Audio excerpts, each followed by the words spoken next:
Hi guys, welcome to Counterpoints. My name is Connor. I'm a science fiction, politics, and philosophy nerd, a Marine Corps and law enforcement veteran, and I would argue a real Republican, somebody who cares about the principles of republicanism, not just using them as a shield to excuse my bad behavior.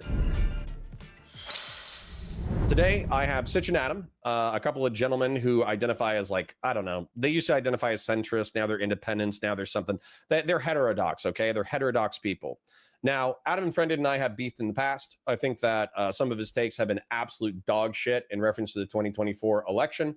So as a result, we're going to take a look at where they're at in reference to lefties freaking out that they think we're on the verge of a fascist coup, and right-wingers saying, yeah, but it's good though. Let's take a look. He comes out of the Christian nationalist movement, which I wrote about a decade ago in my book, American Fascist, The Christian Right and the War in America. It's a movement I know very well. I'm also a seminary graduate. And I think we've reached a very frightening turning point. I think that we've already seen an assault on civil liberties, on institutions, universities, the media that are tasked with maintaining. Mike Wazowski says, I never said leftist, I said left wing. Well, I don't know. Depends on the day. I think that kids should be educated and fed. But I also think that if you bang 1,000 people, you should be committed to an insane asylum. So you tell me, Mike Wazowski. Maintaining an open society, that will now be accelerated. I don't take any of this rhetoric lightly. I look at it as three phases. First, we saw those who protested the genocide attacked as anti-Semites, although a significant percentage, 20-30%, were probably Jewish. That was a way to shut down free speech. Then we saw undocumented workers being targeted and demonized. One of these guys has a deviated septum. I don't know if you guys can hear this, but either Adam or Sitch, they're either sick or have a deviated septum, and I can hear their nose whistle. The only reason why I'm bringing this up is because we did hear it yesterday, and not only did we hear it yesterday, but I can hear it when I'm on something else with Steven. I hate that his microphone is so good. He has the same microphone that I have, but he doesn't have the same noise filters, and so sometimes you'll just hear like you can hear the nose breathing. It's crazy. But Joe Vaughn says Adam believes in the great replacement theory. Well, we've already talked about this, guys. We've already talked about this, but I'll talk about it again. It's just true that through condoms and industrialization, almost the entire world is trending towards a demographic replacement rate of 2 or less than 2. And demographic replacement is 2.15. And so what's happened is the economic models in the Western world don't work when you have such low population growth, because our retirement systems, our economies, the way that everything works is based off of perpetual growth. Okay. So what needs to happen is a variety of things. One of the things that needs to happen is we need to use automation and robots to free up sectors of labor within the economy so we can still have a productive economy while having a decreased population, similar to the way that Japan does. That would be one opportunity. The other opportunity that Nazis have seized upon, and I don't say Nazi lightly, I actually mean like people who are anti-Semitic, national socialist, unironic fascists, is that immigrants from the Middle East and North Africa, from South America, from Central America or whatever, they're being used as a socioeconomic stopgap in the Western world to make our economic model work. And so that's just true. The question is whether or not it's a Jewish conspiracy. My answer is probably not. What's probably happened is there's Jewish activists who were radicalized by the slaughter of their people, because a third of international Jewish population was wiped out during World War II. And as a result, they're sensitive to anti-minority rhetoric because they think that if Hispanics are on the chopping block, if Black people are on the chopping block, if Middle Eastern and North African folk are on the chopping block, the Jews are on the chopping block as well. And so a few pro-immigrant, philo-immigrant statements from Jewish activists are being used by Nazis to say it's a Jewish conspiracy.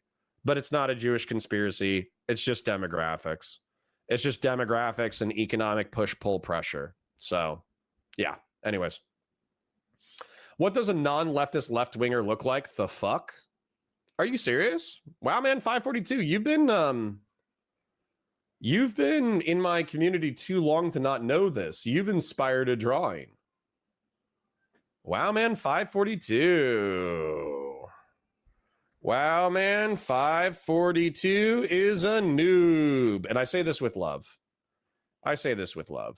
You check out my science fiction and Star Wars coverage. So wow, man, 542, I love you. So this drawing is not to memorialize you as a dummy. I love you. I love you with all my heart. So I'm going to use America.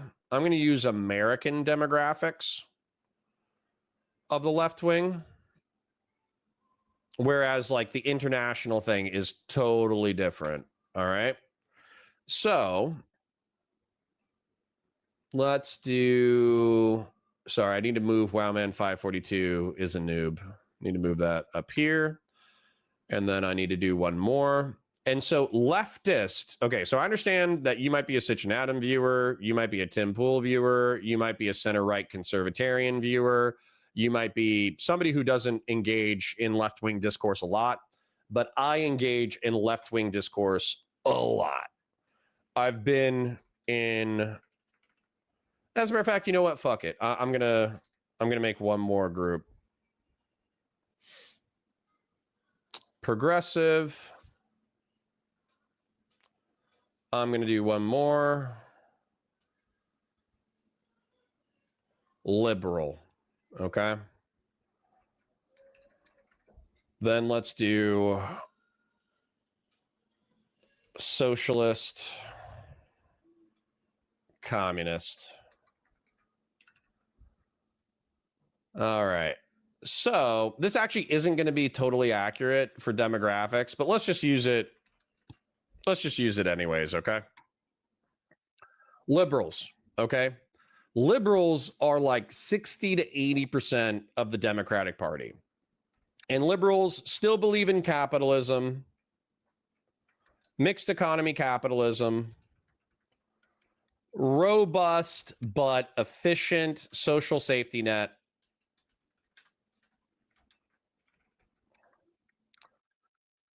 individual rights, and I don't know, add in like whatever else you want. Gay rights, POC rights, and minority rights in general are considered good as a fulfillment of individual rights.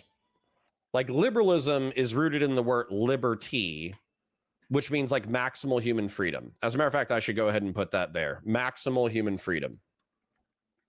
These are not leftists in the left-wing parlance. Okay?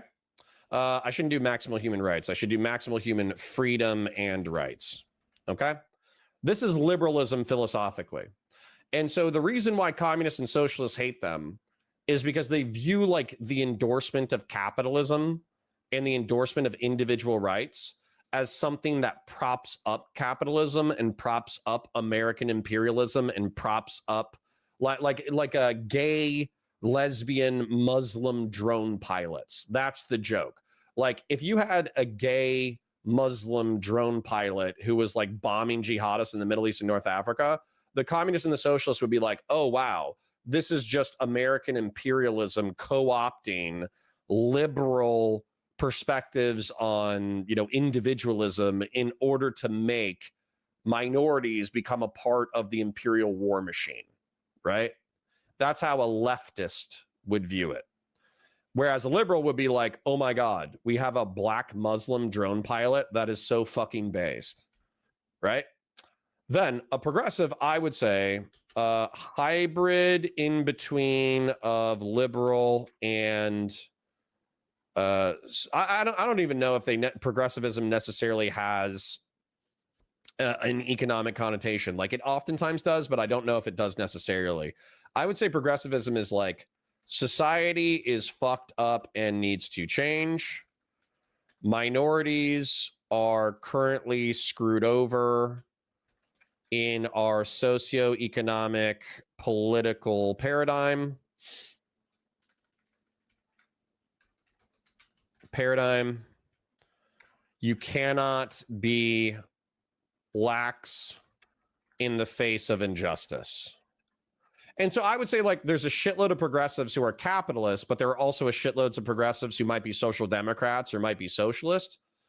But then socialist in the Marxist sense, okay, socialism is, in my opinion, the emancipation of the working class from the oppressions of capitalism. However, in a Marxist sense, as a matter of fact, I'll put both. Emancipation of the working class from the oppressions of capitalism. And then I would say decommodification of basic human needs and workers' own means of production. That's the Marxist definition, okay? And so what I would say is, socialists in general, if they're not Marxist, they want to free the working class from the oppressions of capitalism. But if they're Marxist, then they want food, water, and shelter to be free for everybody. Doesn't matter if you're disabled, doesn't matter if you work, doesn't matter if you're black, doesn't matter if you're white, doesn't matter if you're gay, doesn't matter if you're trans, doesn't matter if you're a drug addict, doesn't matter if you're a rabid, productive Chad with a 8-inch dong. You get food, water, and shelter for free, right? Because that frees you from the oppression of capitalism. And then they want workers to own the means of production, which means that there's a variety of ways that you can do that. Some socialists think that you can do that through the state and redistributive taxation. But realistically, what they're talking about is, in my opinion, like profit sharing or stock, which means that when you joined any financial institution, when you joined any economic venture, you would have a share in that organization's profits. You would own a piece of the business necessarily, and that would be enforced by the government, right? If you believe in a government. And then communism is viewed as the end goal of socialism. Marx and Engels use communist and socialist interchangeably, but communism is the goal of a moneyless, stateless, classless society, but it's also used as shorthand for anti-capitalist revolutionaries. Like, oftentimes online, people will be like, oh, I'm a Marxist-Leninist communist. And they don't mean that they currently live in a moneyless, stateless, classless society. They mean that, like, I want a moneyless, stateless, classless society, and I will do so through vanguardism, which is effectively like revolution. And so in left-wing parlance, if you're in Twitch and YouTube, if you're in Twitch and YouTube politics or online politics and you talk to these people, then this socialist and communist is leftist. Okay? This is leftist. Whereas this thing, which includes progressives and liberals, this is the left wing within the United States of America. Let me move. Can I move this? Yeah, I can move this down here. And then let me continue my drawing all the way to the end. Let me finish this for left Wowman 542, who I love, by the way, okay? I made a drawing for Wowman 542. I should have put on my Bob Ross wig, but I don't have it yet. Left wing. Left wing in America includes liberals and progressives. Leftist is exclusively socialists and communists. Okay? So you are immortalized, Wowman 542, not because I hate you, but because I love you. Left wing versus leftist, Wowman 542 is a noob. Boom. There you go. You're welcome. You're digitally immortal now. As criminals and all this kind of stuff as a way to build Trump's version of the brown shirts, this rogue paramilitary group, ICE, with all of these. Yeah, Rachel P says, Tim Pool was talking like the left wing is trying to start a war so dumb and dangerous. Listen, man, Phil Labonte and I, we went shooting together. I think his political takes are dog shit. a healthy chunk of the time, but I like him as a person. Dude, he's a heavy metal rocker, or at least he's a rock and roll star of 30 years ago who is still relevant today, still makes music today. He loves guns, he loves freedom, he loves America. He's just got some like cringe, contrarian right-wing takes. Like he effectively says that he's like, in person, he's like, I'm a Democrat, except for guns. But the left wing's been pissing me off. And so that's who Phil Labonte is. And I like Phil Labonte. However, he's sweeping for Tim Pool doing exactly the bullshit that you're talking about, where he's like, the whole left wing wants a civil war. And it's like, fuck you, Tim. You're part of the problem, right? Tim's been nice to me. Phil Labonte got mad at me for saying fuck you, Tim. But realistically, if you're going to try to gin up your audience and gin up your part of the internet, that way eventually there's even more terroristic violence within our current society. And if you're asking like a brunch wine mom is the same as a black bloc Antifa terrorist who's pipe bombing FBI buildings, you're a fucking idiot. Right? You're a fucking idiot. So, you know, I hate to say it. Tim's been very nice, but he's a part of the problem and he's being dumb as shit or disingenuous as shit. Christian Blair says, but does she get conjugal visits? Yeah, sure. From one guy, her husband, which is you. Detention centers. I mean, the budget is now larger than all federal law enforcement agencies combined. ICE, these detention centers are not going to be exclusively for undocumented workers. And now we're seeing the radical left demonized to shut down individuals and organizations that dissent from our the rapid. Jovan says, yeah, Adam believes Democrats are trying to replace white people to get more votes specifically, which is funny because the second that the Republicans figure out that they can just appeal to Hispanic conservatives, the game is over. So I don't know what you want me to do. Consolidation of this police state or authoritarian state. I want to go back. Hey, but you just Aggressive Goose says, if you really think Adam believes in the great replacement theory, you're an R-slurred DGGer. Groovy Harp says, I'm not a Nazi, but I have about 100 books about Nazis, their wars in Nazi Germany. I just find it fascinating. Based. Gen X says, man, that debate last night was AIDS. It was AIDS. It was AIDS. he lays it out pretty succinctly, right? Okay. Right. We've Right. got all these ICE detention facilities. We've declared Antifa a terrorist organization, right? It's just a matter of time before we start arresting American citizens and incarcerating them in these detention centers, right? He's basically building the concentration Yep. camps.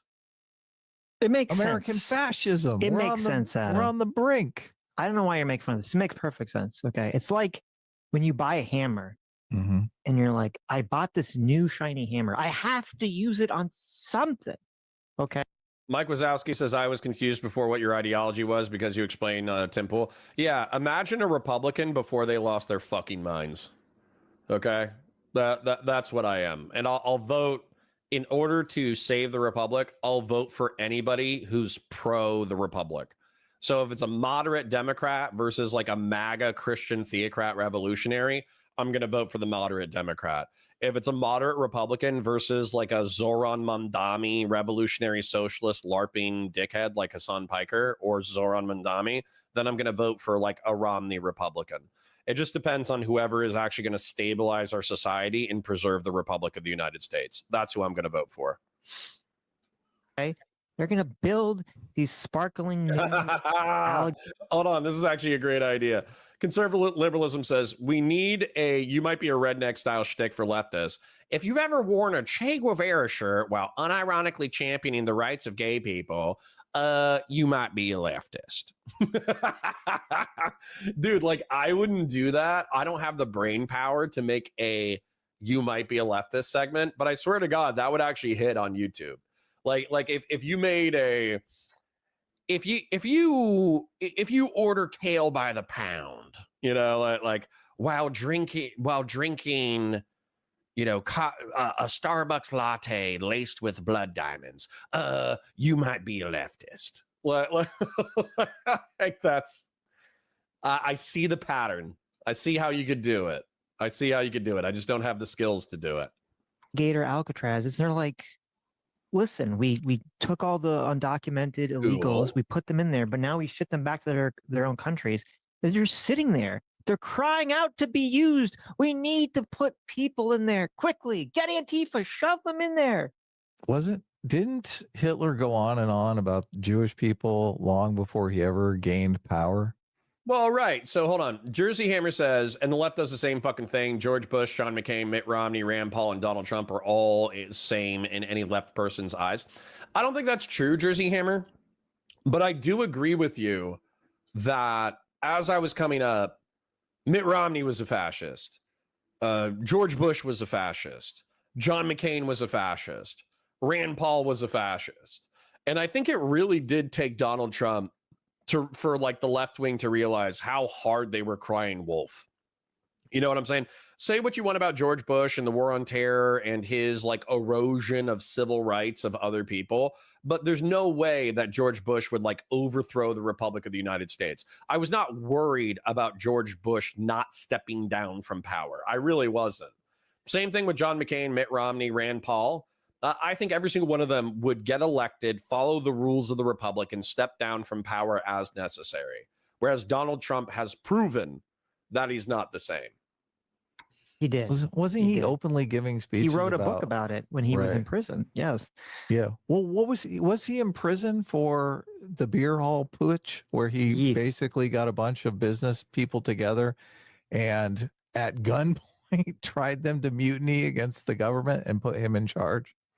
Which, by the way, I was impressed with Adam actually, remembering and being able to accurately regurgitate, like some German related history, which is based, but he's about to make it cringe. In case you thought like, oh, damn, Adam read a history book and he remembered some stuff. That's cool. Don't worry. He's going to fuck it up in a second. Yes. That's how he got incarcerated.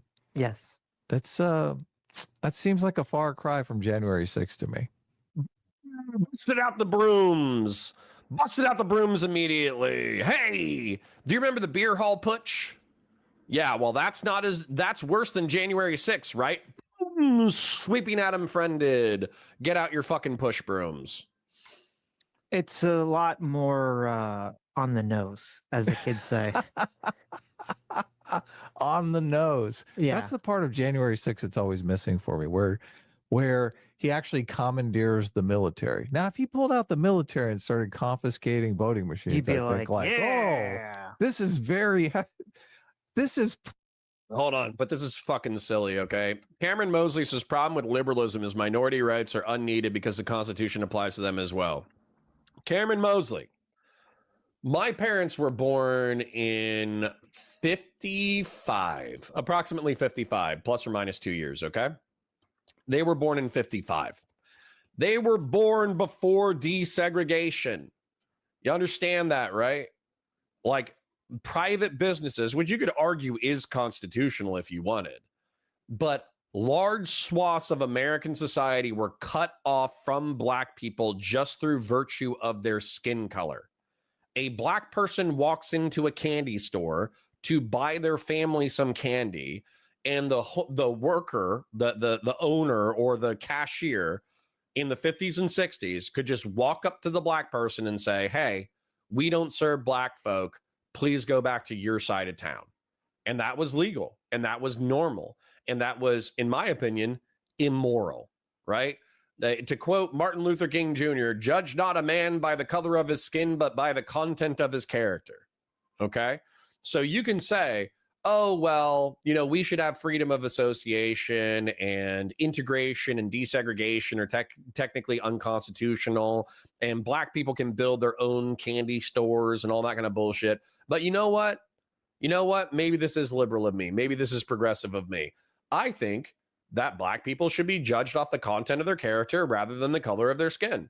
And if they want to go into a store on the predominantly white side of town and they want to shop there, they should do so unmolested. And if it requires some level of government intervention to say, hey, if a Black person comes into your store and they're not committing a crime, you have to serve them, I'm okay with that. I think that whatever contradictions in reference to like libertarian free association constitutionalism, whatever that violation is, I don't know if I care. I don't know if I care. I think we're serving broader justice by serving our fellow Americans, even if there's some immutable characteristic or some sexual preference that we dislike. I think that we should, we should serve them. We should help them. We should view them as fellow citizens. So, yes, some liberal ideas, some progressive ideas are necessary. Pretty close to the situation in Nazi Germany. Right.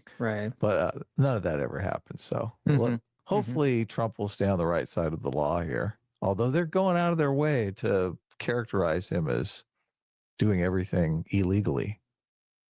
So, well, there were two things that this guy, and we're going to go back, I assume. I haven't seen this video. We're going to go back and watch. Hold on. Sorry. I keep responding to chat because you guys are more interesting than Sitch Adam. Not that I'm not interested in the content. I am interested in the content, but you guys are coming up with some interesting points. Simon Simple says, progressive is interesting term. Who defines what progressive, and will all follow be taken with or some spot out? Well, Simon Simple, because I have 3,000 IQ and the 100 people who have shown up to my chat so far all have 100 IQ, and the 50 of my traders will be remembered, and I'm writing their names down right now. But you're saying, like, who determines what's progressive, right? Progressivism, in my opinion, isn't like a set of policy prescriptions. It's like a temperament. It's like an idea. You know what I'm saying? And what I mean by that is, if you're a conservative and you're following the Burkean calculation, then you default to the status quo, and then you only integrate progressive and liberal ideas that make sense. That's the conservative standpoint. It's a negotiating position at any point in time. You could be a conservative 500 years from now. You could be a conservative 1,000 years ago, and your policy prescriptions would be way different because of where the status quo is within society. What progressives, similar with progressives will say, here is where we are, but here would be a more just society. Let's push towards a more just society. And that's kind of the way that they view the world. Is that they're just like, shit sucks, let's fix it. Now, sometimes they want to fix things that aren't broken, and sometimes they think something is broken even when it isn't, and then they totally fuck shit up. So you have to be aware of that. Watching this whole video, or you just want to show that one clip? Oh, we can watch some more, but it is this video is so incredible because Sam said I look for the drawings. I need to post more drawings.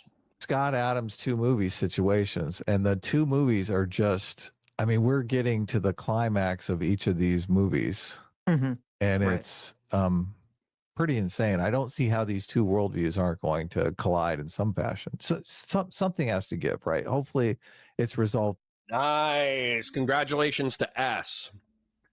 Hey, Connor, hope you're having a great day. My son turns 5 today. I can't even believe it. Congratulations, bud. It's one of the best feelings in the fucking world. One of the best feelings in the world is, it's very bittersweet for those of you who aren't parents. When your kids grow up and they hit milestones, you're so proud of them because they're hitting milestones, but you have this like twinge of sadness because you can't get back the things that they've already accomplished. Like my second son is 2 years old right now, and it's so fucking funny seeing him like jumping off of furniture and giggling and laughing and cuddling his mom and playing with toys and making airplane noises and, saying weird, silly shit. Like it's such a magical part of being a parent. And so every time that he grows up a little bit, I experience insane like swelling of pride within my chest because I'm so happy and so proud of him for growing. But simultaneous to that, I feel like an almost equal sense of sadness that he's moving on, And I think that's what parenting is. It's like realizing that you're not the main character, realizing that you're just a character in someone else's story, realizing that time is going to move on without you, but also like being really happy and really proud that that is happening, but still having that pang of sadness. And it's incredible. I think it's one of the deepest human experiences that you can have is being a proud and loving parent. I think it's one of the coolest things I've ever experienced. peacefully, politically, with our words, not with violence. And yeah. Ooh, Sean Kaplan brings up interesting content. Yeah, sure. I'll cover that after we do the Sitch and Adam content. That sounds good. Ezra Klein versus Ben Shapiro. I like both of them. I think that's good content. Maybe well, I think covering the coverage might be a little bit much, but I'll add that as my second segment. But these two views of the world cannot coexist. They can't. It's impossible. There are two issues in terms of what he was talking about. I would want to address. There's the Christian nationalism claim, and then there's the brown shirts claim. On the Christian nationalism front, I did see a clip. Now, I don't know. Maybe Charlie Kirk was lying. Maybe there's other clips I haven't seen. I have not seen anyone produce them. But I did see a clip of Charlie Kirk arguing with someone who was on the right. He was doing one of his like little speaking things, and there's someone asking him questions, and they were criticizing Charlie Kirk, saying, "How dare you have gay Republicans be involved in your movement because being gay is a sin according to the Bible," and blah blah blah blah blah. And in that thing, when Charlie Kirk was defending, Potter, my black socially conservative mom mostly votes Democrats and likes Joy Reid. I think she hates white people. Any advice? Nope. No advice, brother. No advice. If she's over the age of 40 or 50, you're fucked. That's just going to be her perspectives until she dies. Listen, that's why God made us mortal, okay? Is so our cringe can die with us. All right? Didn't Hispanics already go red? They went pretty fucking red. Silver for 5. So sorry to hear about your diagnosis. I also have AIDS from that panel last night and wish my mom snorted Tylenol like other moms. True. No, but unironically, like, no, I don't have any advice for changing black women's minds. Are you crazy?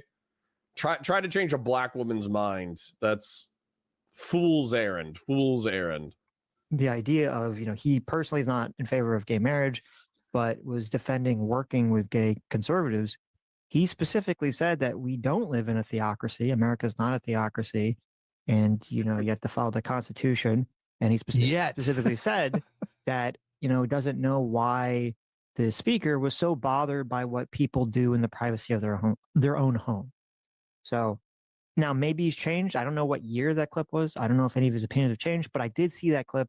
I have not seen a Christian nationalism clip provided to me that would make me feel that Charlie Kirk was in favor of Christian nationalism, which, by the way, would mean, because it's kind of a nebulous term, would mean that you support the idea that America should be a theocracy that is governed by the New Testament and the Bible, rather than governed by, freedom of speech, freedom of religion, separation of church and state, and all those things that America's been governed by for the last 200 plus years. Yeah. Now, I agree with what Sitch is saying, that 90% of the clips that I've seen is Charlie Kirk deferring to Christian conservatism. That's what I would call it, to differentiate it from Christian nationalism.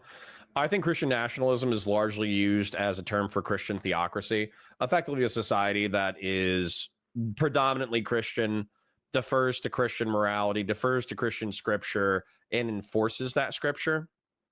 Andrew Wilson said that is not the kind of Christian nationalist he is.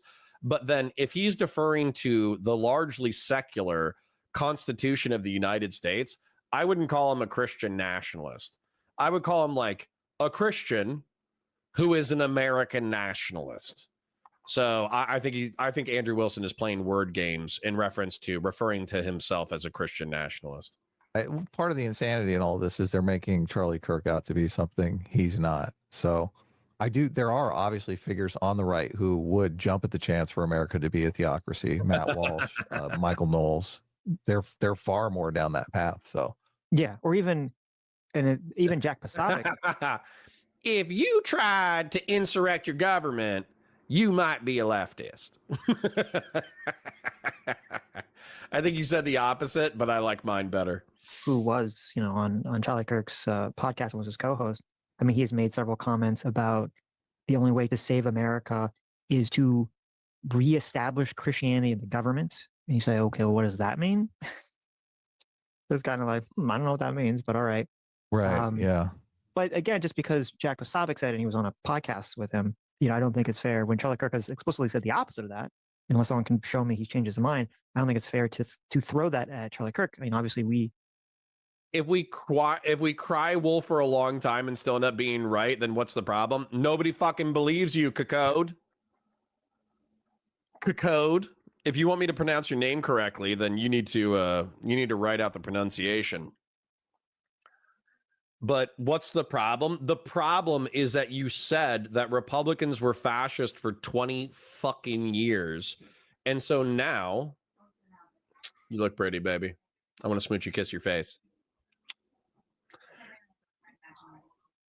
Cool. Based. All right. So as a result, now we have somebody who actually tried to overthrow the government and, do the false elector scheme and, all this authoritarian bullshit. And now you're like, he's a fascist. And then the Republicans, because they're so used to you calling Mitt Romney a fascist, they're like, oh, you just call everyone a fascist. Ha ha ha, honey. You're so cute when you use the F word. That's the problem, Cacode.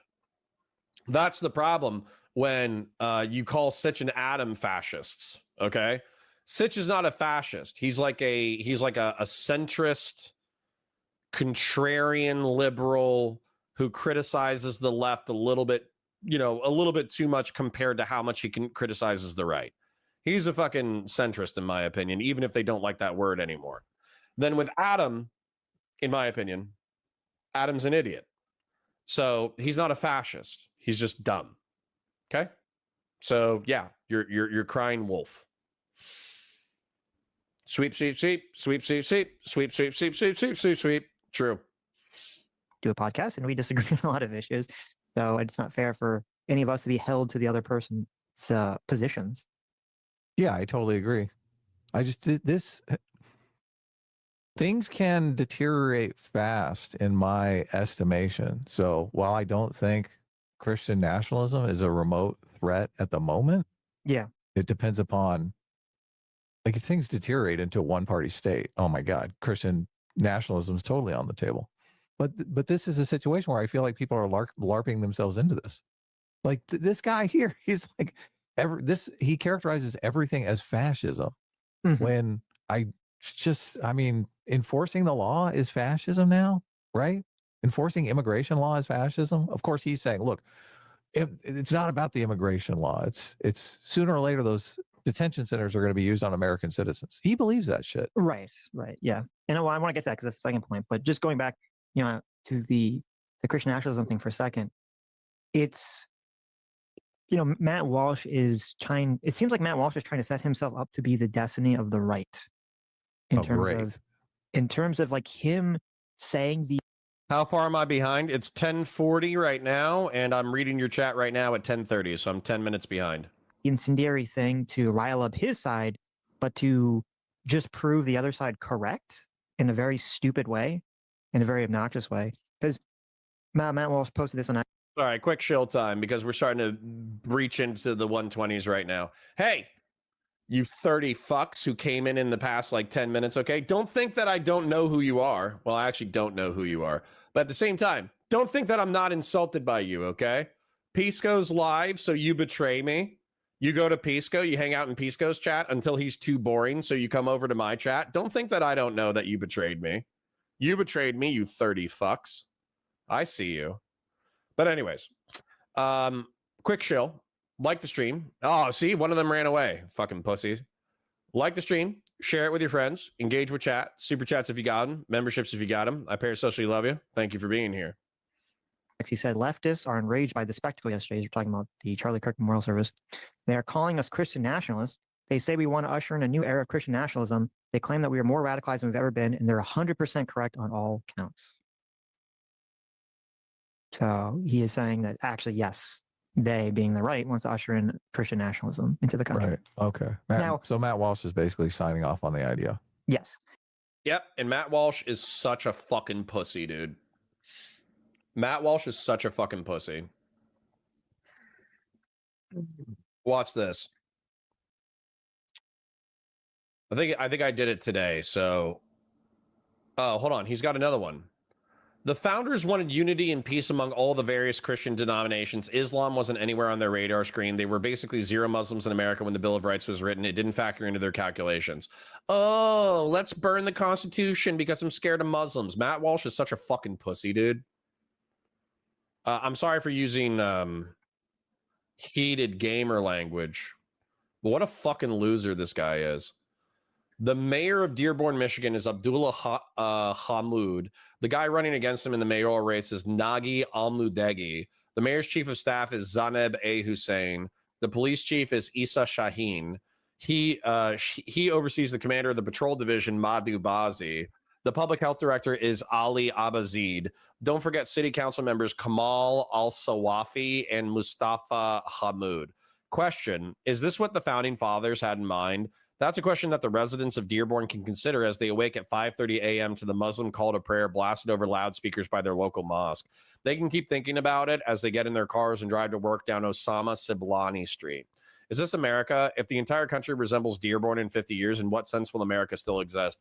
Well, if they let, number one, I'm not for unfettered immigration from the Middle East and North Africa.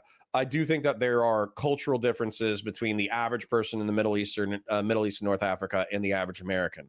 However, do I give a shit that one city in a country of 330 million is predominantly Muslim? No.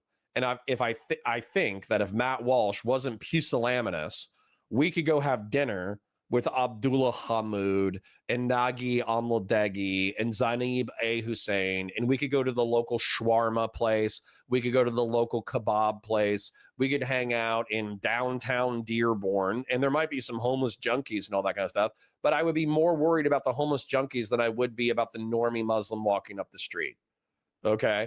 This is still America. We still have the Constitution. We still have the due process of law. And even if there's an ethno-religious enclave, there's a 99% chance that like 99% of the people within that ethno-religious enclave are chill as fuck and cool as fuck.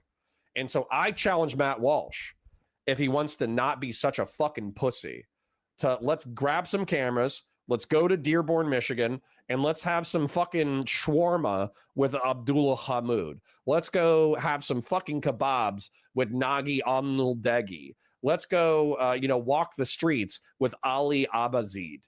And let's see how much of a fucking nightmare, a bunch of Muslims praying at 5:30 a.m. is. And by the way, shouldn't this be encouraging to like religious conservatives? Shouldn't this be encouraging that they could probably go start like a predominantly Christian city and have like the bells ringing at 6 a.m. for early mass? Like, couldn't they go create an ethno-religious centered community that celebrates their religion openly? What a pusillanimous coward Matt Walsh is. Scared of his own shadow, scared of normie Muslims, scared of being a man. This guy is not a real person. He's not a real person. He's walking talking points. He's talking points for groypers who are too scared to be groypers. That's what he is. He's groyper light. He's Nick Fuentes light with infinitely more cowardice than Nick Fuentes. What a fucking douche.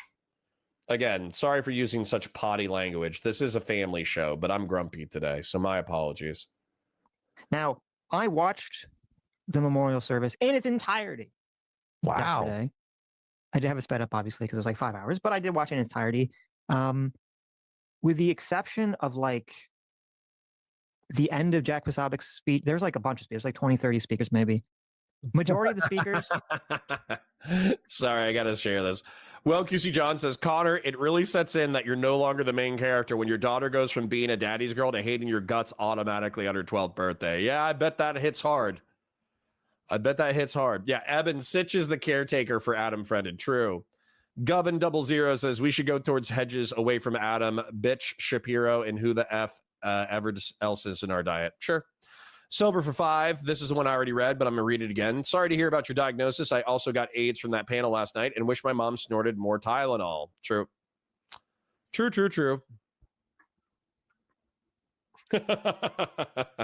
Judge a man not by the color of their skin, but by how impossibly dense they are. True. Totally fine. totally reasonable, standard memorial service stuff you would talk about, that you'd hear about. Some people, I think some people gave this weird take where they said that they kind of said that they felt uncomfortable because a lot of the talk is about Christianity. And I'm like, I'm not Christian, but I understand that this guy. Oh, there we go. There we go. We actually have some Christian nationalist quotes from Charlie Kirk. There is no separation of church and state. It's a fabrication. It's a fiction. It's not in the Constitution. It's made up by secular humanists. Definitely a Christian nationalist. I'll take that. I'll take that. But this is the question. This is the question, okay? So we have the Constitution of the United States. We got the First Amendment, Second Amendment, Fourth Amendment, Fifth Amendment, 14th Amendment, 22nd, and 12th. Those are all, and 8th. Those are all relevant to our current national discourse. And it's not whether or not the other ones are important. I'm just talking about, the ones that are relevant to our current national discourse. So, you're saying, so here's the question. The Constitution of the United States is the supreme law of the land. The Bible does not supersede the Constitution of the United States. If the Constitution says no cruel and unusual punishment, which means that you can't kill sodomites and homosexuals with rocks, and the Bible says you should kill homosexuals with rocks, then the Constitution wins out, right? That's the way our society works. So the question is, was Charlie Kirk the kind of Christian nationalist who would say, well, I think that God's law is supreme, so I'm going to live as if the Bible's law is supreme. However, I understand that not everybody believes what I believe in reference to my faith. Therefore, I will defer to the Constitution in reference to American society. Or does he say the Constitution is wrong because it's not following Scripture? Therefore, we need to repeal and replace the Constitution of the United States until it's more in line with Scripture? Or does he say we need to destroy the Constitution entirely because it's not a scriptural document and secularism is a lie?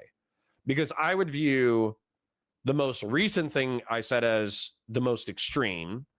I would view the second thing that I said as pretty fucking extreme, but it's within the bounds of the Republic of the United States. And then I would view the first one as pretty fucking normal, right? If you defer to the Constitution, but you're a hardcore Christian, that's super normal. If you want to repeal and replace the Constitution in order to turn us into a Christian theocracy, I think you're an extremist, but you're allowed to participate in free society. If you're somebody who's like a revolutionary Christian theocrat, I think you're a piece of shit, and I think you should be ostracized. So, yeah. So what kind of Christian nationalist was Charlie? That's the question. I was very Christian, and he, was killed. And it's a memorial service. Obviously, a lot of Christian talk is going to come up in the conversation. Like, to me, the people that feel uncomfortable just people talking about their religion, even if they're government officials, is stupid, especially in this context. Like, if they're talking about it in, totally agree. Yeah. Like, if they're talking about it on the floor of Congress when they're passing legislation about how Key code is like Key from Dragon Balls because he's pretty much Goku. Gotcha. And by the way, I will be mispronouncing. I've been looking for opportunities to say the word Dragon Ball Z.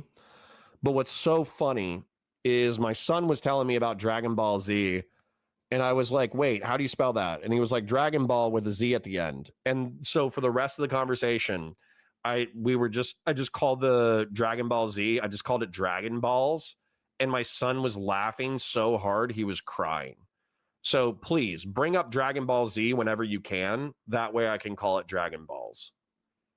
they need, God and the law. I'd agree with you. But a fucking memorial service for a guy who's incredibly Christian, you should expect that talk. And I think it's weird I think it's stupid if people are like, oh, I don't like this. So most of the conversation, most of the memorial speeches people gave, totally fine. By the way, don't think I don't see you fucking 50 traders coming in late. Did Pisco go off? Did Pisco end his stream? Pisco's hour. I'm going to be mean. I'm going to call out my 50 fucking live viewers who just came in. Where's Pisco's hour? Is he still live? Wow, you fucking traitors. You fucking traitors. Pisco's streaming until fucking 5 in the morning or whatever the fuck. That's fine, actually. That actually means that he was live for a super long time. Never mind. Never mind. You guys are showing your loyalty to your liberal dad who was awake all night. Never mind. I rescind my criticism. But don't think that I don't know that you love Pisco more than me, you fucking traitorous fucks. Don't think I don't realize. I didn't see really any problem with them. The only ones I saw kind of were like, oh, it was, obviously Stephen Miller's was ridiculous, but he just seems weird. Like you just look into his face, he has that kind of that very vibe of like autistic evil person. I don't know what's up with him. He would be, I think the Trump administration would be much better with if he was just not included in it whatsoever. What did you not like about that's one of the few speeches that I listened to, just because obviously everyone was talking about it. But most of the people's speeches were focused heavily on remembering the good that Charlie Kirk did in the world and how Frozen Knight says, I went there first. He was boring within a minute. Thank you for admitting it, Frozen Knight, but I'm going to add you to my list. Rob F says, you have no proof. You're going on the list. Vorpal the Fox says, laugh my ass off. He knows. See? I fucking know. their lives were positively impacted by Charlie Kirk. There were, a lot of people tell, this is like a very classic thing. You see a memorial service. A lot of people tell stories about how they were in some low point in their life and Charlie Kirk would help them, their family, help them get through the times and, be very inspirational or literally provide aid in the form of money or medicine or emotional support, all those other things. And how he was just trying to make the world a better place. And that was the focus of, I'd say, like 95% of people's speeches, which is good. What do you expect? Stephen Miller's conversation was focused almost primarily on the fact that they're enemies and forces of evil that we must destroy. And our ancestors built this. Thinking mechanically says, I didn't come from Pisco stream, Connor. Thank you. I was watching Glenn Kirshner, then saw you were live, so thought I'd drop in. Jesus effing Christo. This country and our country is being invaded by some nebulous group of people. And it was all just so like. Shaved Dog Butt says, good morning, handsome man. Did you drink your coffee, take your meds, grunt one out? Okay. So I have not had my morning constitutional, if that's what you're referring to. I did take my meds and I did drink my tea, my black tea. I do double black tea. So I do 2 bags. I basically make a black tea latte. So I have milk and sugar. And then I refill it once, so I drink all of it. Then there's the 2 tea bags. I refill it with hot water again. And then I drink that again. I have had that, but it's just been a busy week, man. It's just, I've been working on Warhammer. I've been working on the guns. I've been working on streaming. I've been working with other people on back end shit. So it's just been a busy week. So if I seem a little bit like extra grumpy today, my apologies. But anyways, like the stream, share it with your friends, engage with chat, super chats if you got them. Thank you to Silver and Fashion 40 for your super chat so far. And Fashion 40 says, your son is based for liking Dragon Ball Z. Yeah, and he's very young. He's going to get more into it. He just saw like some YouTube clips and he thought it was cool. He hasn't even actually watched the show yet. Vince Neil says, to be fair, or to be honest, Dearborn is a fucked Islamic conservative town. Well, let's go hang out. Let's go get some shawarma. Not a Robot says, Connor agrees with the underlying point Walsh makes, but just hand waves it is no big deal because it's not a problem for him yet. Not a robot, talking like a robot. No, I'm not a fucking pussy. Okay? I'm not a pussy. I'll go hang out with Muslims. I'll go hang out in fucking Egypt. I'll be surrounded by Muslims. I'll go hang out in Turkey. I probably would. I might even go to like Lebanon. I would go to like downtown Lebanon. Now, I won't be going to Benghazi. I won't be going to Libya. I won't be going to Tunisia. I won't be going to Morocco. I won't be going to Afghanistan. I won't be going to Pakistan. I won't be going to... I could probably go to Saudi. I could go to Qatar. I could go to Oman. There's safe places in the Muslim world and there's non-safe places in the Muslim world. And even the safe places have crazy shit pop off every now and then. But the point that I'm trying to make is that 99% of Muslims are not the fucking jihadist theocratic fucking freaks. They're normies. So this whole thing where there's like a Muslim majority community and you shit your fucking pants is cringe. It's cringe. It's cringe and you should stop being a pussy. That's what I'm talking about. Vedsu Neal says, these people in Dearborn are the same as magatards. They would get along swimmingly. Just bring up gay people and trans. Dearborn is still not a chill place for gay people. Well, I'm not gay.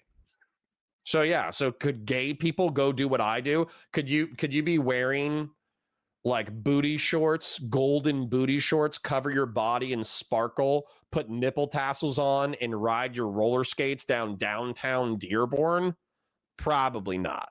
But could you be a Dave Rubin gay and just not talk about your sexuality and probably hang out and be chill? Yeah. So that's what I'm saying. That's what I'm saying. Okay. I'm not gay. I could go hang out.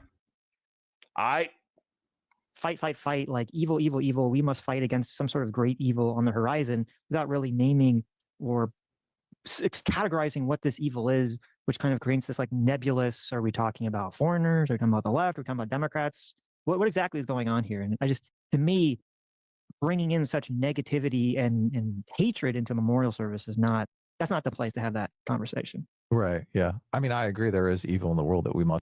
All right, I'm going to fast forward a little bit, guys. Jesus Christ. Listen, I love the yap. These motherfuckers love the yap. Holy shit. They got like a 20-second clip and they're still yapping. Good God. Play the clip, fellas. Fight, to me, is sort of just kind of... Oh, still going. All right, here we go. Next clip. Holy shit. That was like a 10-minute diatribe off of one clip. And even AOC's comments despicable. Though there are some, I think there are some rules about they can censure people for attacking directly other people with some sort of, personal statements. And I don't know what the criteria is at for that. But before we watch this clip, I just want to say regarding the second point that guy said about the whole brown shirts thing, this kind of came up in the soy pill conversation where it's like, okay, well, we have to fight against the National Guard in DC because it's really going to lead. Yeah. So, sorry, you guys are pushing back and you're asking good questions. First, T says, Connor, is there any point of separatism you would consider too far? For example, would you support a certain municipality voiding their criminal statutes to do Sharia instead, like needing a male witness for a rape accusation?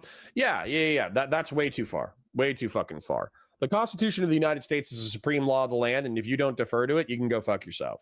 If you have some thing where you're like, oh, well, I can lash an adulterous woman because, the Sharia says I can do so, or I can stone her to death. And obviously the Constitution of the United States is the supreme law of the land. Obviously. The only way that I would accept it is in reference to civil shit. I think the UK actually did this. So let's say there's like a civil dispute, like Muslim divorce law, by the way. So let's take a look at this, because I think Muslim divorce law is actually pretty generous to the woman. Like, initiating divorce is hard, but I think that Muslim divorce law allows for divorce as a last resort, encouraging reconciliation first through family arbitrators. The husband initiates divorce through talaq, requiring a 3-month waiting period, Ida, for potential reconciliation or to confirm pregnancy. Women can also seek divorce through kula or judicial divorce for specific reasons, and both parties have rights regarding assets and child support after the divorce is finalized. So, for instance, if somebody wanted to say, because divorce is largely negotiated through the state as an arbitrator, right? And so if both parties agreed to a divorce settlement using Sharia law as a guide, but they both agreed to participate in the separation policy of talaq, the potential reconciliation, the family arbitrators, the kula, which is like if the man beats you or does something fucked up, then the women can initiate the divorce. If both parties agree to Sharia judgment, then I think like a Sharia-based civil arbitrator could reach a resolution within civil law. However, if the man wants to do Sharia-based and the woman wants to do civil, then I think like American secular civil, then I think the American secular civil needs to still be the supreme law of the land, enforceable through law enforcement. So, for instance, if an abusive husband was trying to force an abused wife through a Sharia court instead of a secular court, and then the woman said, no, I want to do a secular court, and then he starts threatening her to compel her to go through Sharia stuff, that's the kind of shit where law enforcement needs to get involved. So if it's dude, not anything that's voluntary, but things that are relatively benign and voluntary, I don't have a problem with. But obviously, once it becomes compelled, compelled, then yeah. Not a Robot says Connor is acknowledging Walsh has a valid point, but is just making fun of him because how about trying to form an actual counterpoint instead of just lol cowing away? Not a Robot, you're a fucking loser. You're a fucking loser. You're a fucking loser. You're a fucking loser. And my point is, Matt Walsh is a fucking pussy. Okay? He's freaking out because there's some Muslim majority city in the United States because we took in a bunch of Somalis during the Somali civil war 30 years ago, which is a moral thing to do. And now he's crying and pissing his pants because people are different than him. He's a fucking pussy. That's my point. So lol cowing it away. If you haven't noticed, Not a Robot, you're fucking new here. I have 150 fucking people. Yeah, people are going to trickle in and trickle out. But relatively speaking, once I get going, I have a stable audience. I have a stable fucking audience. They're not like, oh, what R-slurred thing has Connor said today? Matter of fact, they thought I was lol cowing yesterday because I was saying Bonnie Blue needed to be institutionalized for being such a whore that it was risky to her health, both mental and physical. And they're still here. They're still going to fight me. So Not a Robot. That's your last snarky comment. If I see one more bitchy fucking comment, you're catching a ban because you're a fucking loser. How about that? How about them apples? Lead down some other further slippery slope pathway of, I don't know, National Guard throwing people in jail for political disagreements or, controlling polling stations, all these other things, right? I would need to see someone like when he's saying, okay, that Trump. Bed Sunil says, I think you were R-slurred in the panel last night. Found myself agreeing with Pisco. Bro, you just hate Doobie, Ved Sunil. You just hate Doobie, bro. Just accept that you have, like, Doobie triggers the fuck out of you. Just accept that. Is going to, like, transform these immigrant detention facilities into throwing in Antifa people. And then that's going to transform into throwing, like, Aiden Fitzpatrick says, Cotter is the only Republican that never engages with other Republicans and is more left-wing than Bill Maher, moron grifter. Wrong. I was on fucking Raging Tomato last week. I've debated Nick Fuentes. I've debated Andrew Wilson. I've debated Misfit Patriot. I've debated Cultured Thug. I've debated... I could come up with like another list of like a dozen fucking people, but you're a pussy. You're wrong. Terms of service. When I want to say KYS, I'm going to say TOS. Okay? So you guys know what I'm saying. All right? I'm not going to say the thing, but I'm going to say that I shouldn't say the thing through TOS. Okay? So, Aiden Fitzpatrick, TOS. Democrats. And like that to me seems, I have to see that happen before I Sorry for the belch. I was just feeling it. Believe that is the plan, or I believe that that would even be legal or feasible in our current situation before I throw my hands up and start screaming fascism, fascism, fascism. Like this early in the game, it doesn't seem realistic to me, or it doesn't seem like it's, even if you think it's going to happen, it seems like you're just crying wolf so early that even if it did happen, you basically have desensitized people to even be bothered by it when it does happen. Yeah, and you're terrorizing your voters. You're literally terrorizing your voters. How are you not? Well, that's the point, to get people to vote for the other side, right? Or to galvanize support against Trump. This has to stop. This has to stop. I'm just so over the shit. All right, I don't know if this is exactly where she says the fascist when she says it, or I think we're pretty close. They see, I don't understand why we're allowing that to happen, because I actually think it's going to hurt our communities. People are going to look at Washington, D.C. folks in a way that I think is going to be very painful, but also, I don't know, Mr. Jackson, I heard the stories. People didn't leave their homes. They weren't leaving their homes. Businesses didn't see people coming into, that's what we want in our nation's capital. Stay in your house, don't move, don't go anywhere, stay fearful. It's unbelievable that my colleagues continue again to eject this narrative and this rhetoric regards it. But I think it's important, Mr. Chair, just like in DC, home rule was one out of Black freedom struggle in the fight for civil rights. We can't be passive right now. So nobody over there should take anything we say serious, so. ACL'd up says, you want us to leave? No, I just want to bully you a little bit. Listen, guys. I'm gonna look into your eyes. Gen X, look away, okay? Gen X, look away. Oh, it's blurry. I don't want it to be blurry. I want you to see my face as I look into your eyeballs. Okay. Listen, I get it. A third of you apparently are fucking super libs, and you prefer a super liberal over me, and that's totally fine. It's totally fine. However, I think I'm right. I think I'm articulate. I think I articulate my ideas well. I think that for whatever beefs you have in reference to me being like a prude or me being maybe anti-democratic or too critical of progressives or too critical of leftism, whatever, I think that I articulate my criticisms well. I think I'm good faith. I think I engage with my chat really aggressively. Sometimes I think I'm funny. Not all the time. Most of the time, I actually think I'm quite dumb when it comes to humor, but I do think I'm funny. And so the point is, I want to be your favorite streamer. I know I'm not, but I want to be your favorite streamer. I want you to go to Pisco and be like, well, Pisco and I align 99% on politics, but he's just not as funny. He's too self-serious. He's too dry. He's too boring. He wants to debate everything all the time. Connor made me laugh the other day by saying that Bonnie Blue should be incarcerated for being such a whore. And while I think that that is a really stupid policy, he actually made me laugh quite a few times during that segment.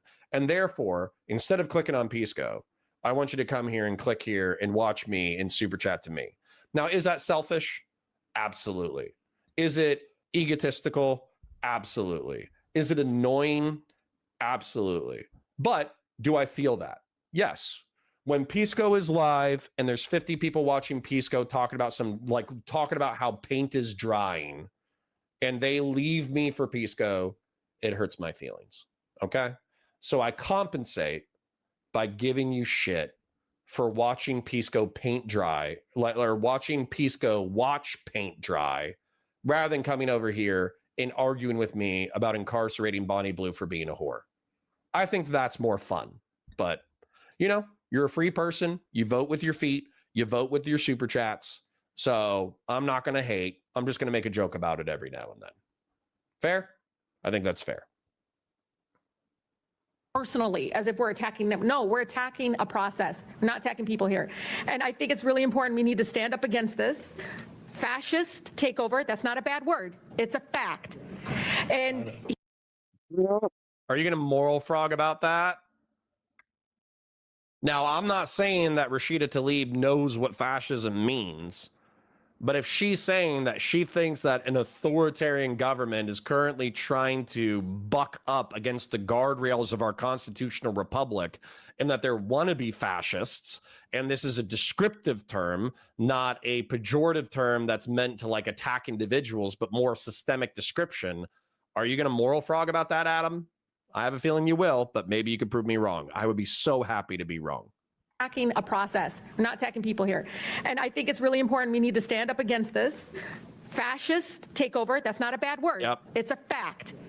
And here in DC and across the country, it is so incredibly important, Mr. Chair, that this committee does not allow rhetoric that defames and or paints Washington DC in a way that you all haven't really truly seen. You're just reading it. No, you're just reading it or something off of some. Will the gentlelady yield to a question? Yeah, I think it's really important. Will the gentlelady No, I don't yield? yield. I don't even have time.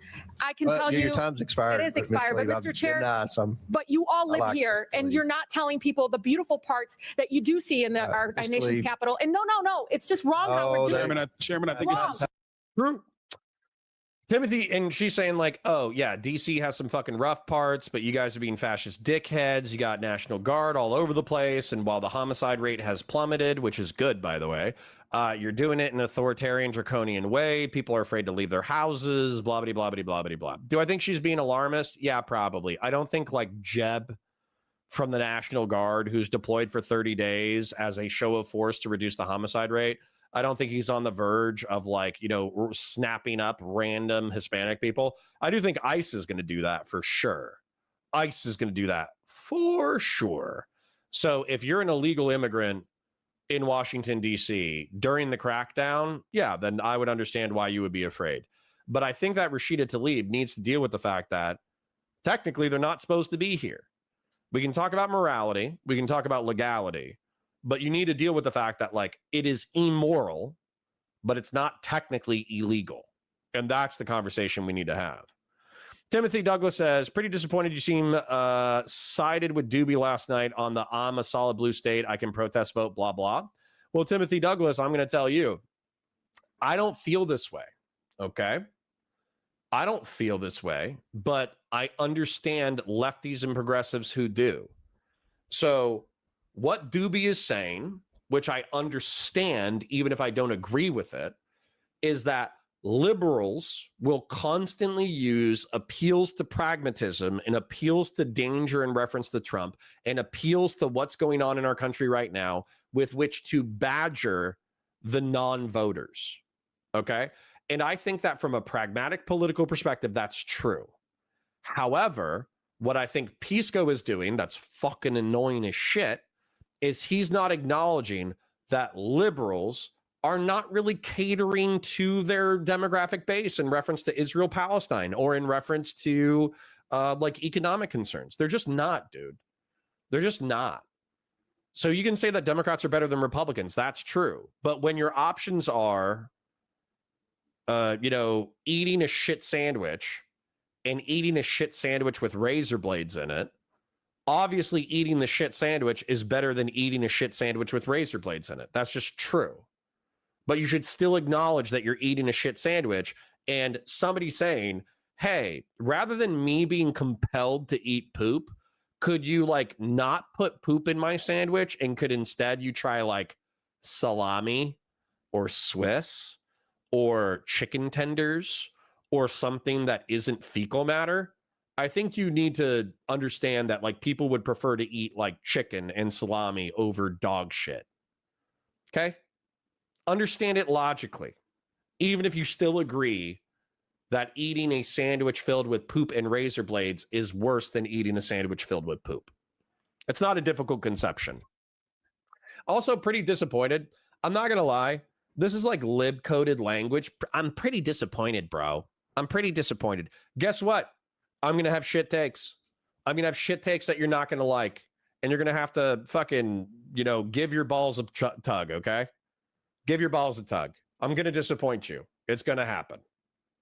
And if the young lady doesn't have an argument, but she's going to refer to me and some of my colleagues. Mr. Donald, We were from the Third Reich. This is insane. It's insane.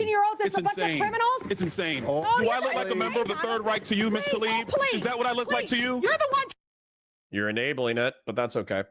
And by the way, I don't think Trump is the Third Reich. I think he's an infinitely dumber version of it. Taking your Is that what you think? Is that what you think? I think you enable, I think you enable authoritarianism, whoever this Republican guy is. Yes. Is that what you think? No, that's unethical. I think it's radical and I think it's insane. Key code says traitor. I said in my stormtrooper voice. What a cool guy. What a cool guy. That guy, that stormtrooper from the first Disney Star Wars who saw Finn running around with a bunch of rebels and pick up a lightsaber. And he's like, I have a shock maul that can fight a lightsaber. I'm going to go beat the fuck out of Finn. What a cool guy. I'm sad he died. What a character. I'll respect everything that you say, but to say something like that to myself and a lot of my colleagues is way out of line. It's way out of line. It's way out of line. Damn, bro. Congress is just Twitch politics for real, for real. Yo, this would fit. Prime should host Rashida Tlaib versus whoever this black Republican guy is. That'd be fire content. Just listening to Rashida Tlaib just freak out. And I'm not saying that in like an anti-Muslim way. I'm saying that in it sounds like a turkey screaming. I'm saying that in an sexist way. I'm not saying this in an anti-Muslim way. Regular order, Mr. Way out of line. Regular order. That's okay, but it's okay, right? That is not how it goes. It's okay, right? You hold yourself accountable before you talk about Hold myself accountable. Hold your own self accountable. How about that? Hold your own self accountable. How about that? Free DC and make sure you vote with your own voting card. Don't be giving it to somebody else. All right. Fashion 40 for 5 says your son is effing based for liking Dragon Balls. Thank you for giving me the opportunity to say the word Dragon Balls. Chair recognizes Ms. Christian Blair says, I thought Connor said he knows how to use StreamYards now thanks to Raging Tomato. Raging Tomato, I think, enabled that setting. I think in order for me to multi-stream on StreamYard while Prime Kai is doing that, he needs to enable a setting. Wow. Yeah, see, that's And the way she says it is so fucking condescending for her to say, oh, look, it's just a fact, okay? We're just talking about facts here, you fucking fascist. And the irony of her talking about rhetoric. Oh, your rhetoric is getting, the fascists, your rhetoric is getting too out of hand. Mm-hmm. Fuck you. That's what. All right. And dude, this is why Adam and I are not going to be friends, okay? This is why we're not going to be friends. And listen, guys, trust me, I want to go back on the show. I want to talk to Adam. I want to talk to Sitch. I want to do it. But I'm just like, I'm kind of worried that what's going to happen is we're going to get hung up on one of these things, and I'm just going to start being so fucking mean to Adam, and it's just not going to be a productive conversation, okay? We've gone over this before, but we're going to go over it again. Fascism is political corporatism and flexible authoritarianism. I've talked to Culture Thug. I've talked to Keith Woods. I've talked to... I can't really think of another person, but those are like the main nationalist fascist philosophers who have read Giovanni Gentile, and I've read Benito Mussolini, and I've read Hitler. Truth be told, I think I read a summary of Gentile, but I haven't read a book by Gentile yet. I should probably read a book by Gentile. But fascism is believing in political corporatism, and that does not exclusively mean like an economic philosophy, all right? It means analogizing the nation state to a human body. And I got examples like the heart is the economy, and the government is the brain, and the skin is the military, and the white blood cell is the cops, and hospice and asylums and public hospitals are the guts. And so the whole point of this is the body should not be fighting itself. And if you have a growth that is threatening to destroy the whole body, then you can correctly identify that growth as a cancer. If you have a virus that makes the entire body sick, you could probably correctly identify that as a virus. Now, the problem is that people use this analogy to identify ethno-religious groups as cancers or virus, and therefore justify mass slaughter. That's what Hitler did. He identified the Jews as a cancer or a parasite or a virus that was infecting the political corporative body. And so when you analogize political corporatism to ethno-religious tribalism, what ends up happening is you just identify Indians or Black people or Jews or other ethno-religious minorities or sexual minorities as parasites and viruses. Therefore, they deserve to be purged by the political corporative state. That's the problem with political corporatism, is it's very easy to analogize your enemies as cancer, right? And therefore, do you keep cancer in your body? Do you feed cancer in your body? Or do you excise it, right? You excise cancer. And so within that analogy framework, it's really easy to, attack people. So that's the problem with political corporatism, even though I am a political corporatist. I want to advocate for the harmony of the political corporative body. I'm just not a flexible authoritarian. And a flexible authoritarian is somebody who doesn't care about the republic, doesn't care about monarchy, doesn't care about parliament, doesn't care about representative democracy. They don't have a flexible authoritarian doesn't have any principled stance on any particular issue. What they care about, allegedly, is getting power and then advocating for the political, corporative, holistic health. At least that's how they justify getting power. And because of the flexible authoritarian mindset, if they need to lie to get power, if they need to kill to get power, if they need to break the Constitution of the United States in order to get power, whatever they need to do, they need to maintain power. And so when people ask me, is MAGA a fascistic movement? My answer is yes. If they ask me if Trump is a fascist, I say Trump is functionally a fascist, but I think he's too stupid to understand the ideology. Like if somebody tried to explain early 20th century fascist philosophy, Trump would get bored and he wouldn't be interested in listening to about like history of Giovanni Gentile and Adolf Hitler and Benito Mussolini. But is this the way that Trump uses his rhetoric? And is this the way that Trump does politics? The answer is yes. And do I think that there are people around Trump who understand political corporatism and flexible authoritarianism? 100%. I think Stephen Miller probably knows. I think Stephen Miller has probably read Gentile. I know Curtis Yarvin has read Gentile. So yeah, there's fascists or fascist-friendly people within the MAGA movement who are thought leaders. So Rashida Tlaib, or is it Rashida Tlaib, or is that? Yeah, I think that's Rashida Tlaib, right? Because Ian Omar is the Somali gal. I'm being racist again. Rashida.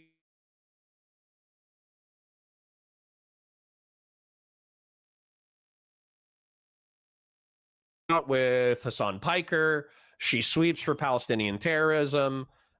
She's a freak. Okay, I don't like Rashida Tlaib, but is she correctly calling out that some Republican leadership, a substantive amount of Republican leadership, are playing footsie with authoritarianism? Yep, she's right. She's descriptively correct.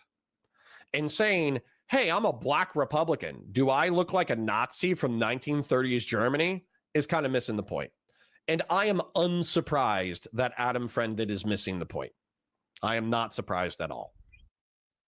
That's what I want to see more of. I want to see more Congress people lighting up on these people, being like, what the fuck are you talking about? How dare you call my constituents fascist, you piece of shit.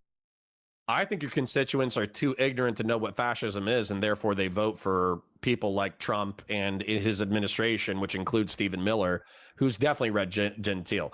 I haven't confirmed this, by the way, but I should probably look it up.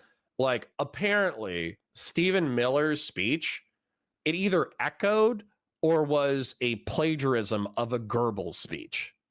Like, yeah, when you're quoting the main propagandist from the Nazi Party of the 1930s, or you're copying his aura, yeah, people get to call you fascist. Okay? I'm just being real. Now, I need to use the restroom, so I'm going to leave you in the incompetent hands of Adam Friended.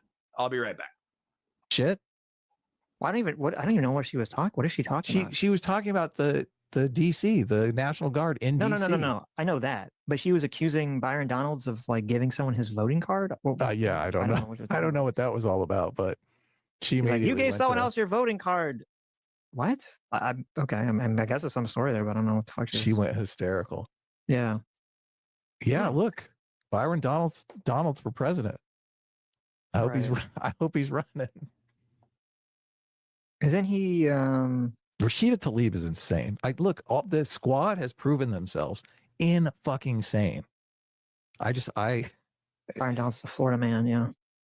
Yeah. Look, you're so lucky. You're swimming in sanity over there.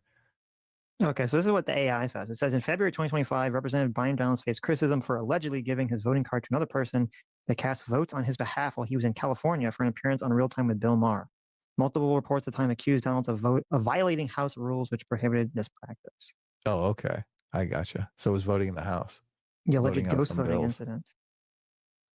I mean, I don't know if that's true or not. And I assume if he did do that you're not supposed to do that. That's wrong. But I don't see how that's fascism. That would just be someone breaking the House rules and doing something shitty. That's not fascism. So I can't. This is the best way to deal with it. Because look, there's no good way to deal with it legally. Right. But this whole shaming them into submission, I got to admit, I like it. Let the voters figure it out. Mm-hmm. Although Rashida Tlaib is probably in some kind of district that's way gerrymandered to the point where she can say whatever she wants. That's a big problem too. These gerrymandered districts, they just incentivize people to go insane. Yes. Yeah, she's in Detroit, Michigan. Thank you for the super chat, JMac. JMac for $100. New rule: Ace is not allowed to be in first place. It has been decreed. That is not a democracy. It is a monarchy. I have the crown. That's right. There you go.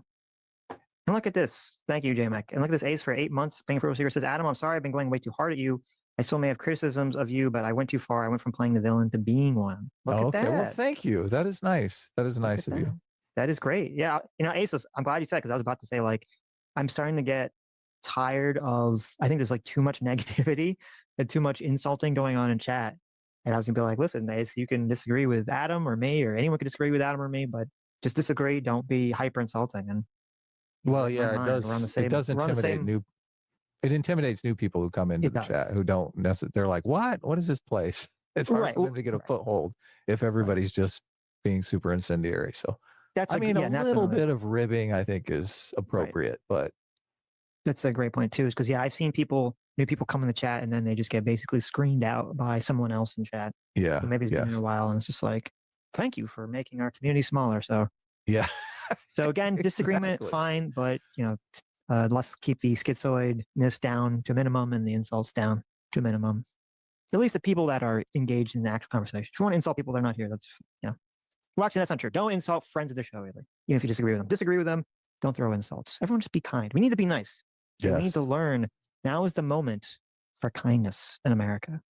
What did I miss? Are they sweeping? What did I miss? All right. Temperatures are too high here at the Sitch Adam Show. We're going to try to calm everything down. We're going to try to calm people down. Yeah, exactly. That's what we want to do. Just chill everyone out. Yes. Now let's go back to the fascism. Now let's go back to these people yelling at each other on the floor of the house. No. I mean, let's go back to the guy saying that Trump is going to do the fascist takeover America or whatever he's talking about. Was he trying to shut it? Was he gaveling? Yeah. So just as an example, Short says, I live near Dearborn and go there occasionally. You would not know it's majority Muslim unless someone told you. That's what I'm saying. Like Matt Walsh, because he's a fucking pussy, thinks that because there's a Muslim majority city that America is on the verge of collapse, which is radicalizing people online to think that we need to take this country back. We need to become a Christian theocratic fascist theocracy. I know I repeated myself, but let's just go to Dearborn, bro. Like seriously. Like whoever was that pussy who was in my chat earlier, who's like, rather than just being a lol cow and calling Matt Walsh a pussy, why don't you contend with some of his... Let's go, bro. Let's go. I might not have enough money to pay for your fucking plane ticket, but I'll go to Dearborn if you're willing to pay. I'll go to Dearborn with you. Let's go get some shawarma. Let's walk around downtown Dearborn. Let's see how dangerous these radical leftist Muslim terrorists are. Let's go see it in person. I'll do it. The whole time. I know he had go back and listen to it if you want. I know he had a huge smile on his face. I think he gave up at some point. It's so funny because that was James Comer, and we've listened to so many of these House committee things, and he always has this air of like, I don't know. He always has this like he's obviously sat through a million of these arguments, so he always has this kind of air of indifference to any situation. Rachel P says, what's with the fear? I've been to Tel Aviv and Bethlehem. People are so damn nice. It's because all they see is compilations of black teenagers beating the shit out of people. All they see is compilations of jihadist terrorist attacks and beheadings. All they see is compilations of fucking like Hispanic cartel members cutting off people's heads with a chainsaw because they're addicted to fear.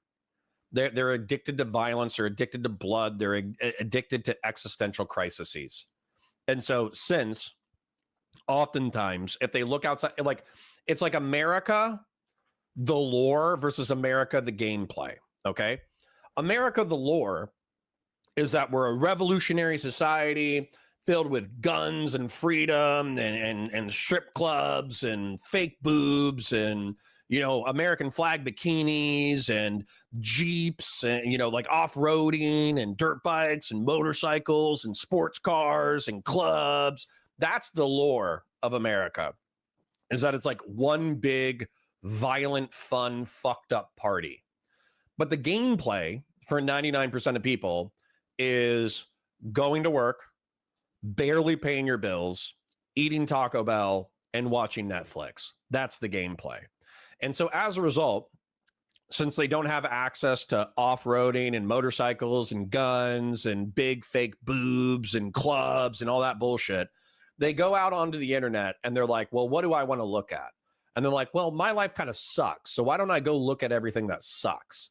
And if you go look at everything that sucks, it's going to be the videos of, endless amounts of black teenagers beating the shit out of people, jihadist terrorist attacks, and cartel drug violence. And so as a result, you're like, damn, the world's like a scary, fucked up place. I will do anything to stop all the fucked up shit that I see on the internet. And then you become an idiot. And then you don't know what the world is because you can't afford to go interact with it. And so unironically, what I said last night, I'm going to stand by it. Some fucking liberal in my chat was disappointed by my take last night. I'm going to stand by it. If you're not improving the life of a guy who works at Dollar General for $10 an hour, if you're not giving him the capacity to pay his bills, take care of his family, go on an occasional vacation, and enjoy his weekends, if he does not have that standard of living, he is going to radicalize, because he will be willing to vote for any person who promises him a better life than being a wage slave in the shittiest retail jobs in the shittiest cities in America. He will vote for anyone who promises him a change of pace, because his day to day is spiritual agony. All right. Severin says, my city has the most shawarma places outside of the Arab world. Finger red, #1, based. Golden booty shorts. Yeah, don't tell me you don't love that shit. Don't tell me the gays don't love golden booty shorts.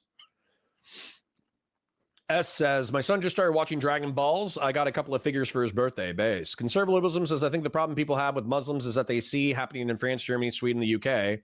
Fathers, arm your daughters. Yeah, sure. And any person who uses Islamic supremacy in order to justify bigotry or justify rape or murder, they need to be incarcerated or killed by the state. I don't want Pakistani rape gangs. Pakistani rape gangs should be broken up like international criminal cartels, and anybody who raped somebody else based off of their ethno-religious supremacy should be incarcerated for life or killed by the state. So I'm just saying 99% of people in Dearborn, Michigan are not Pakistani rape gangs. Okay. I saw Muslims in countries a huge amount of dudes have their helpers. If that becomes normalized, I think we need to have a serious conversation. What if you're what you talking about, like closeted gay homosexual hookups because they can't have premarital sex? Yeah, that's cringe as fuck, obviously.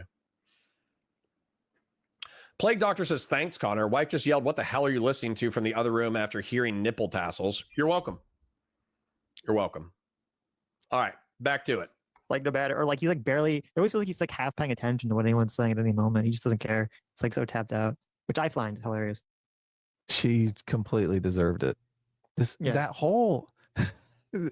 This is where they're retreating to. You know, she said, "Look, don't get insulted when I call you a fascist. It's just a descriptive term, okay?" Right. It's true.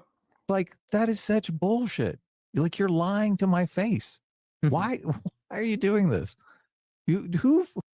Because there's people in the Trump administration who are 100% probably philosophical fascists, and then Trump himself is a political corporatist and a flexible authoritarian. So even if he's too stupid to understand the ideology, he's in effect a fascist. Who believes that? Who believes that shit? It's so much. I do. And ironically, because I understand words. It's more insulting when you just say, oh yeah, look, I'm just describing you as you are, right? Look, you're a fat, ugly bitch. Oh, right. I'm sorry. I'm just describing you. Also true. It's just a description. Yeah, you're overweight and you're fucking, and you look like shit. What do you want from me? Wow, look at this. Yes. Just a fact, right? Yeah. Also true. You look like an elderly fucking dog that's about to die. Damn, getting fucking misogynist up in this bitch. Andy B says, I think a reconciliation process should be required for divorce, should be the norm of a community level. It was an important thing churches used to do, but since the churches are dying, it doesn't exist anymore. Sure. It should be voluntary, but yeah, should be culturally enforced. Or culturally enforced might sound too strong to my liberal audience. It should be culturally encouraged. ReadMe45 says, I don't think you pinged the Discord that you're live. Well, I'm live on Valor Media Network, so I don't have that bot set up. First T says, okay, that's where I thought you were, but you were coming down on the Christian separatists pretty hard, so I just wanted to confirm. Gotcha. All right. Joe Vaughn says, golden booty shorts, why are you singling me out? Jesus Christ. What's up with your cross-eyed bitch face? Oh my looking God. at me? I thought we were. All right. You guys are missing a reference, and I need you to get caught up, okay? One of the best comedy series in the past several decades is It's Always Sunny in Philadelphia. And the best moment from It's Always Sunny in Philadelphia, It's Always Sunny, what is it? Roxy dies. This is one of the funniest fucking things. Roxy. Okay, so Frank Reynolds is like a disgusting, degenerate multimillionaire who's circling the drain of mortality and decides that he wants to hang out with his son and daughter's friends and be an alcoholic and do drugs. And so he starts dating an actual street walking prostitute, French kissing her and banging her, and like it's like actually gross. And she's gross, and like despite being physically attractive, she is actually repulsive with like one of the foulest mouths that has ever been put on national television. So what ends up happening is Roxy encourages the entire gang to be worse. She encourages Dee to shoplift. She encourages everybody else to try crack cocaine. She just like makes everyone worse around her, but they kind of accept it because they accept that they're falling into the mire. And Frank wants to marry Roxy despite the fact that she's a crack addicted like street walking prostitute. Well, what happens is the gang is like smoking crack. They're eating junk food. They're stealing from stores. They're being terrible people. But what ends up happening is Roxy actually overdoses on crack cocaine. She actually has a heart attack and dies. And so Frank Reynolds eulogizes her corpse before he puts her corpse out into the hallway to let law enforcement collect her corpse. So before he lets her go, because he loved Roxy, this is the speech that he gives. God bless you. You were a good whore. You serviced me like no other whore ever did. Not only my crank, but my heart. And I'm gonna miss you. Amen.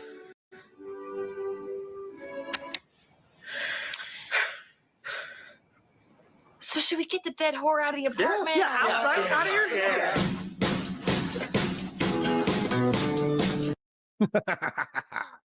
I'll pause it. Hopefully we don't get copyright for that one. Anyways, like the stream, share it with your friends, engage with chat, super chats if you got them, memberships if you got them. We're at 170 people. I parasocially love you. Thank you for being here. You guys have been insanely generous this month. Probably our best month ever so far. And thank you. Thank you for that. Let's go. Listen, I thought we were. I'm just being descriptive. Look, I'm just being descriptive here, okay? This is not meant to be an insult. Oh, you stupid cunt. Oh, okay. Wow. Wow, Adam, slow it down there, buddy. Slow it. Let's cool it with the anti-massage, or let's cool it with the anti-female words there, Adam. Interesting. So, thank you. Just being descriptive, okay? Right. This isn't meant to insult you. Of course.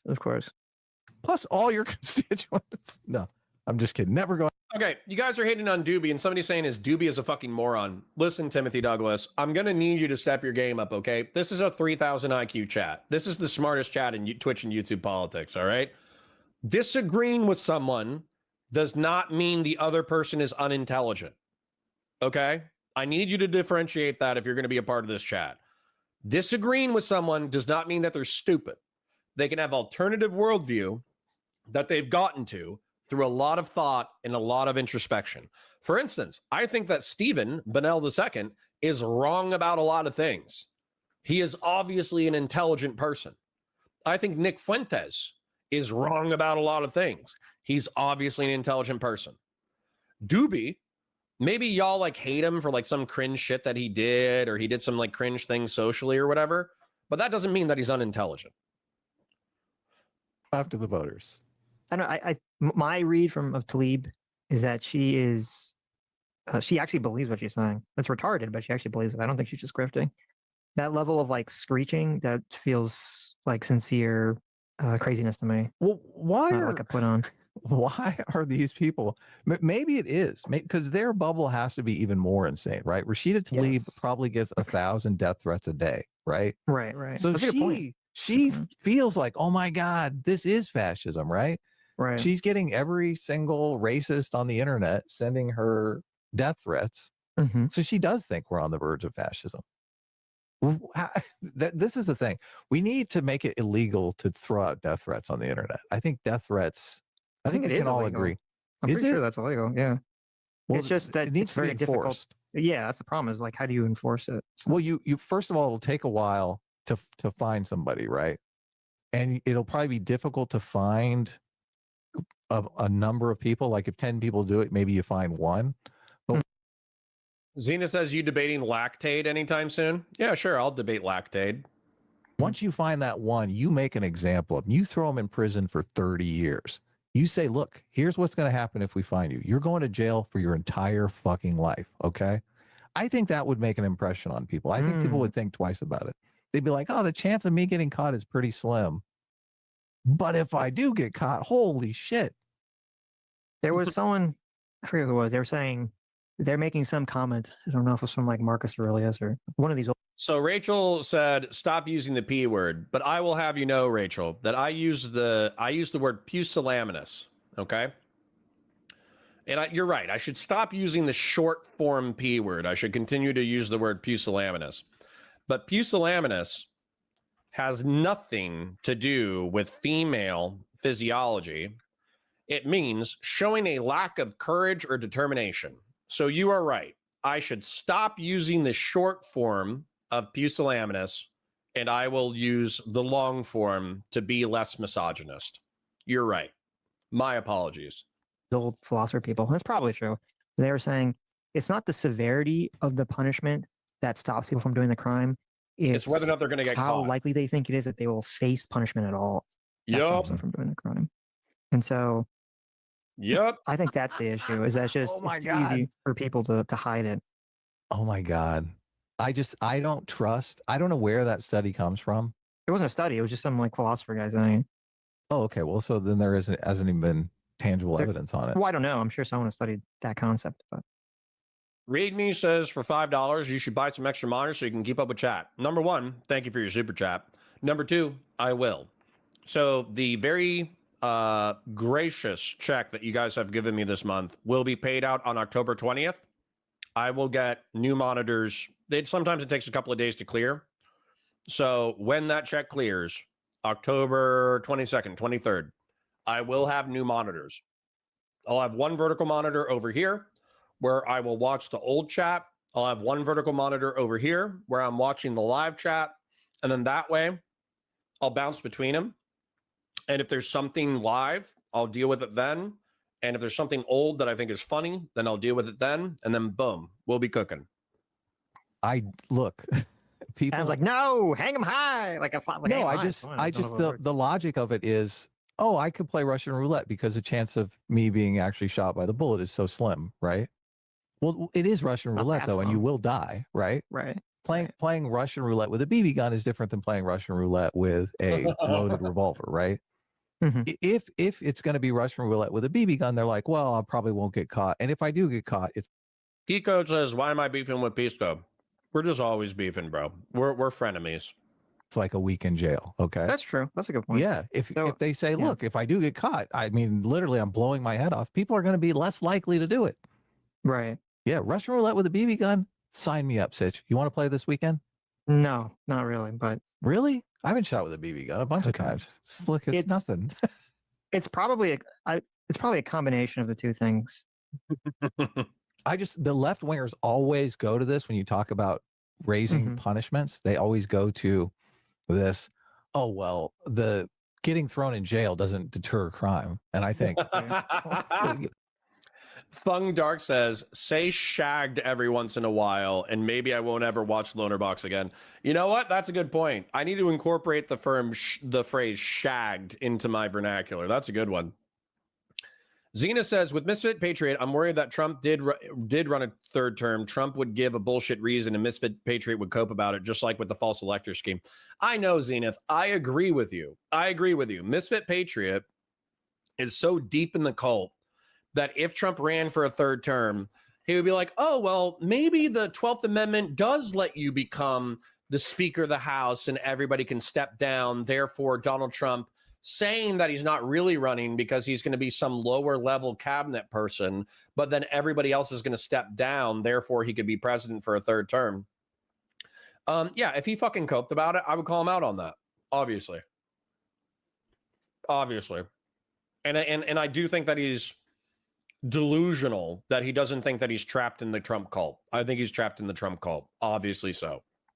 Says who? What? Well, no, I don't know if they were saying when I've heard people argue this, and they claim, I haven't done any sort of data into any of this, but they claim Dank Brandon says I'm the only person that he gives money to. Thank you, Dank Brandon. I parasocially love you for it.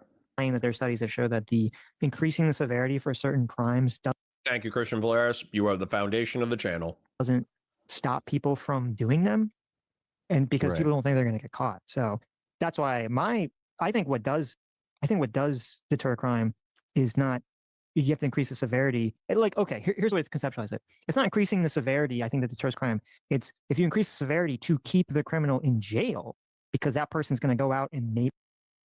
Okay, they're yapping again. I'm going to fast forward another 5 to 10 minutes. I'm going to let them make another substantive point, and then we'll probably move into the next segment. For killing the martyr is a betrayal of the martyr, and that's. I think we heard this part. Let's skip forward a little bit. Gen X for 10.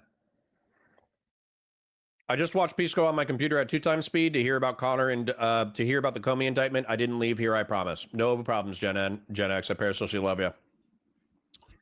Not a robot says lol. Me being new means jack shit, and Connor knows that I'm not your enemy, and your audience size is not a win. It's a childish cop-out. Your response and threat of banning only proves my point. Okay, you're too fucking autistic for my chat. Go fuck yourself. See ya. Bye. If you can't be not a rude bitch, you don't deserve to be in my chat. It is a privilege. It is a privilege to be in the community of girl hottists. It is a privilege to be amongst the most intelligent and well-endowed of Twitch and YouTube political chats.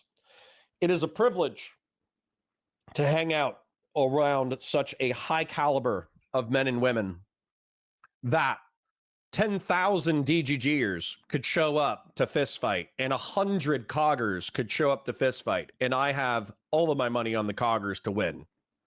It is a privilege to be among such esteemed company. So if you're a rude bitch, you're going to get banned. Targeted and demonized as criminals and all this kind of stuff as a way to build Trump's version of the brown shirts, this rogue paramilitary group, ICE, with all of... Emmanuel Randon says, I wish Sitch and Adam had a third co-host that was more willing to push back against Adam's narrative. I volunteer as tribute. I will ruin the show for you. Randy says, you mentioned before your admiration for Mattis. Can you get more specific? I hear a lot of mixed reviews about the man. Yeah, they're only mixed because Trump's a fucking loser. General James Mattis. James Norman Mattis, born 1950, SecDef. Dude, just read his wiki. Enlisted in the Marine Corps. He was a fucking volunteer in 1969. He was a commissioned second lieutenant through the Naval Reserve Officer Training Corps on January 1st, 1972. During his service, Mattis was considered an intellectual among the upper ranks. Robert Scales, a retired United States Army Major General, called him one of the most urbane and polished men I've ever known. As lieutenant, Mattis was assigned as a rifle and weapons platoon commander in the 3rd Marine Division. As a captain, he was assigned to the Naval Academy Preparatory Schools Battalion, where he commanded rifle and weapons companies of the 1st Marine Regiment, then served at Recruiting Station Portland, Oregon as a major. Upon promotion to the rank of lieutenant colonel, Mattis commanded 1st Battalion, 7th Marines, one of the Task Force Rippers assault battalions during the Gulf War. As a colonel, Mattis commanded the 7th Marine Regiment from June 1994 to June 1996.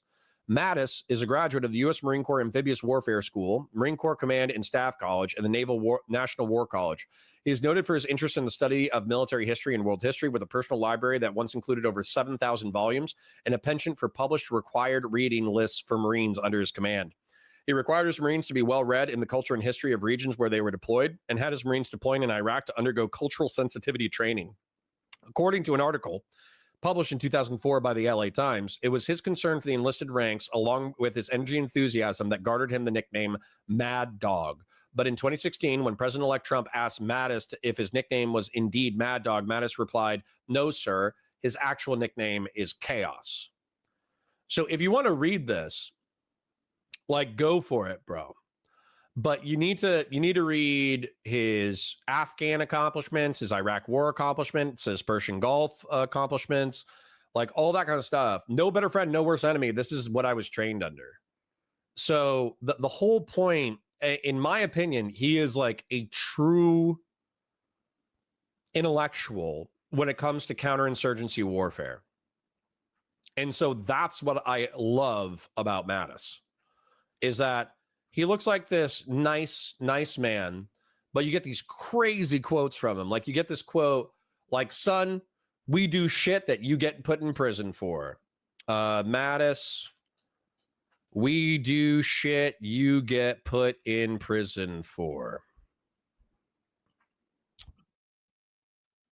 The line, we do shit you get put in prison for, is a quote attributed to former Secretary of Defense and retired Marine Corps General James Mattis. The exact phrasing is unconfirmed, but it reflects the sentiment of his recognized and authenticated saying, be polite, be professional, but have a plan to kill everybody you meet.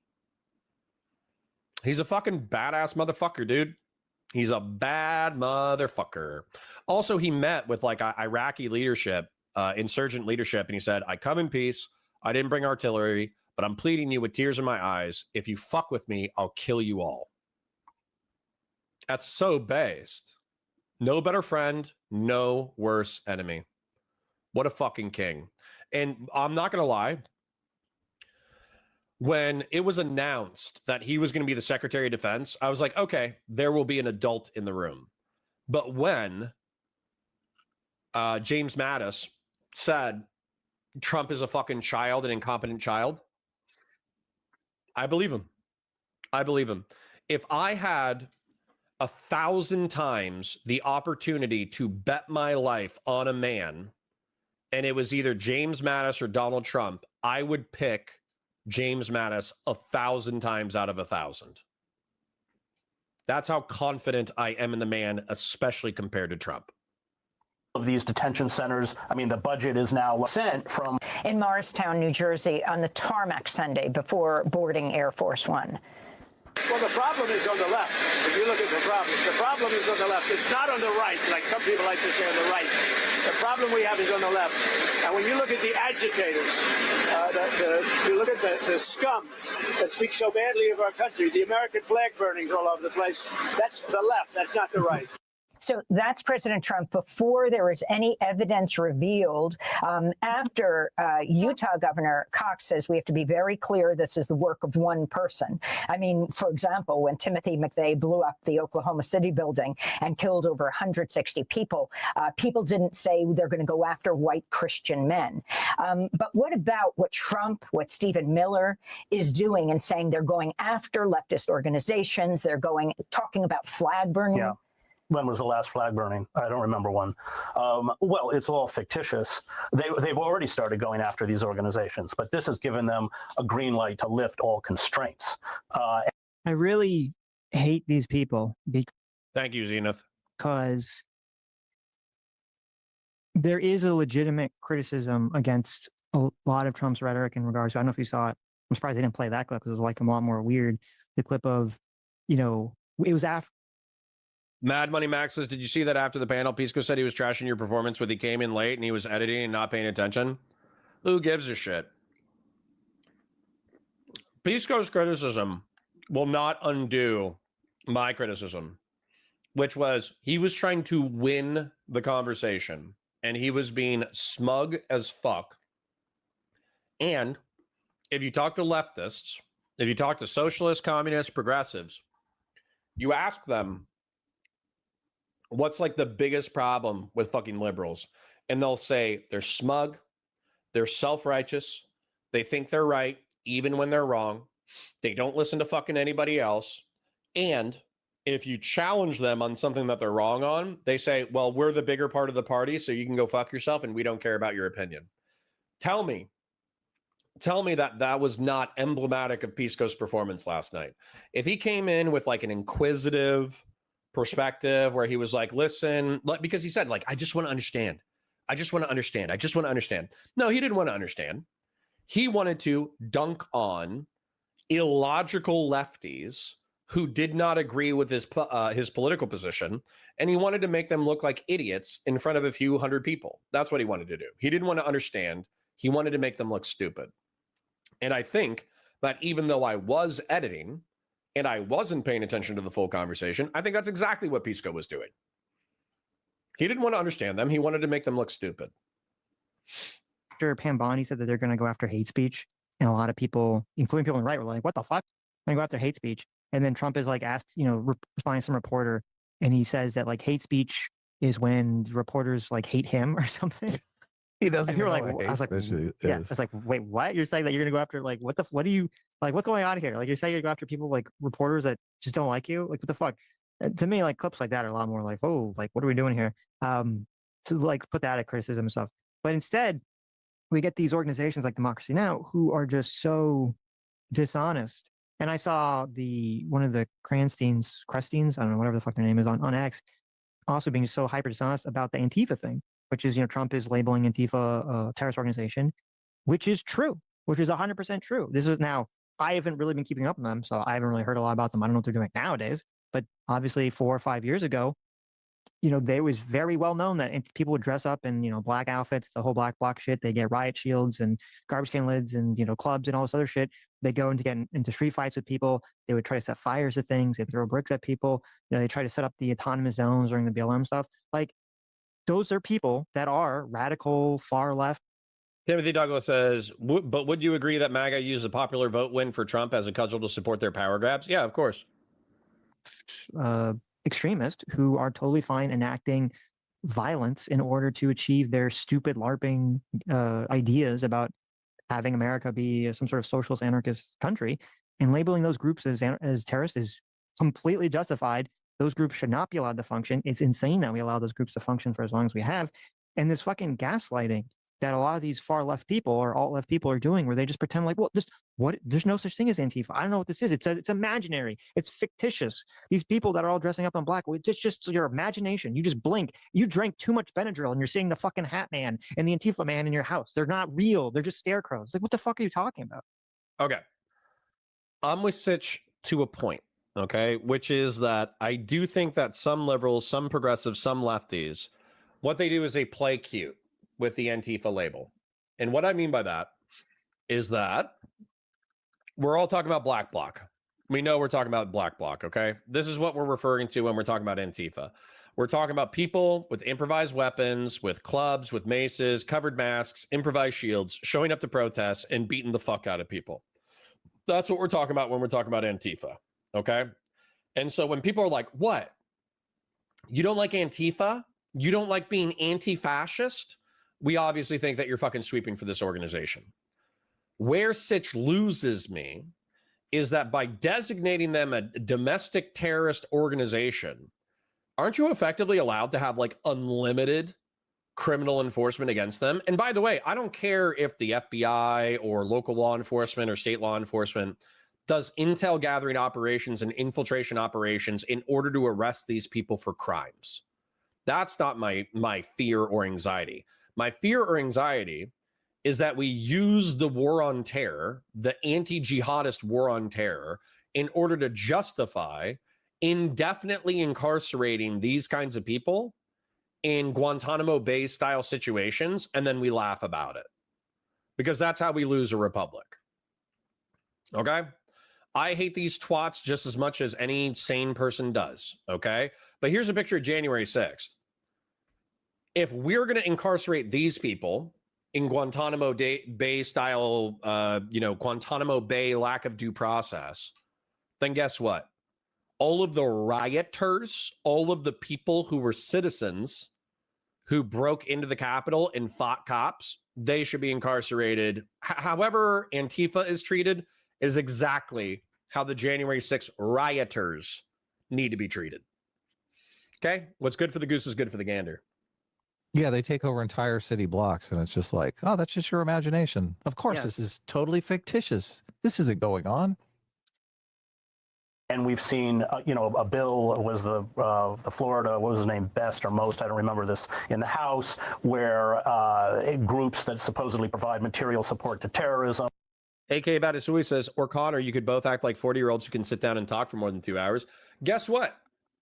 If you want to have a conversation, okay, where we talk about the definition of fascism, where we talk about Trump's genuine efforts to subvert the Republic of the United States, if you want to talk about all of the harm that he's done through the electoral process, if you want to talk about all that kind of shit, I'm game. I love ideas. I love talking about crazy ideas with crazy, spicy people. Okay.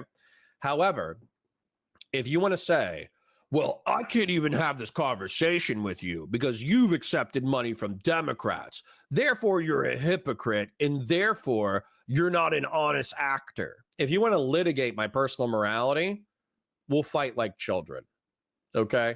I can articulate my morality. I can articulate how MAGA betrayed everything I care about in reference to Republican philosophy and conservative philosophy. I can articulate how Trump is an authoritarian fucking piece of shit who would be a fascist if he knew what the word meant.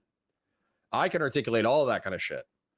So if you want to talk about ideas, let's talk about ideas. If you want to talk about my character, then I'm going to tell you to go fuck yourself. Right? Makes sense? The only thing that I've attacked Adam's character on is the fact that I think he's pusillanimous. That's the main thing that I've attacked Adam on, is I think he's audience captured and pusillanimous. Okay.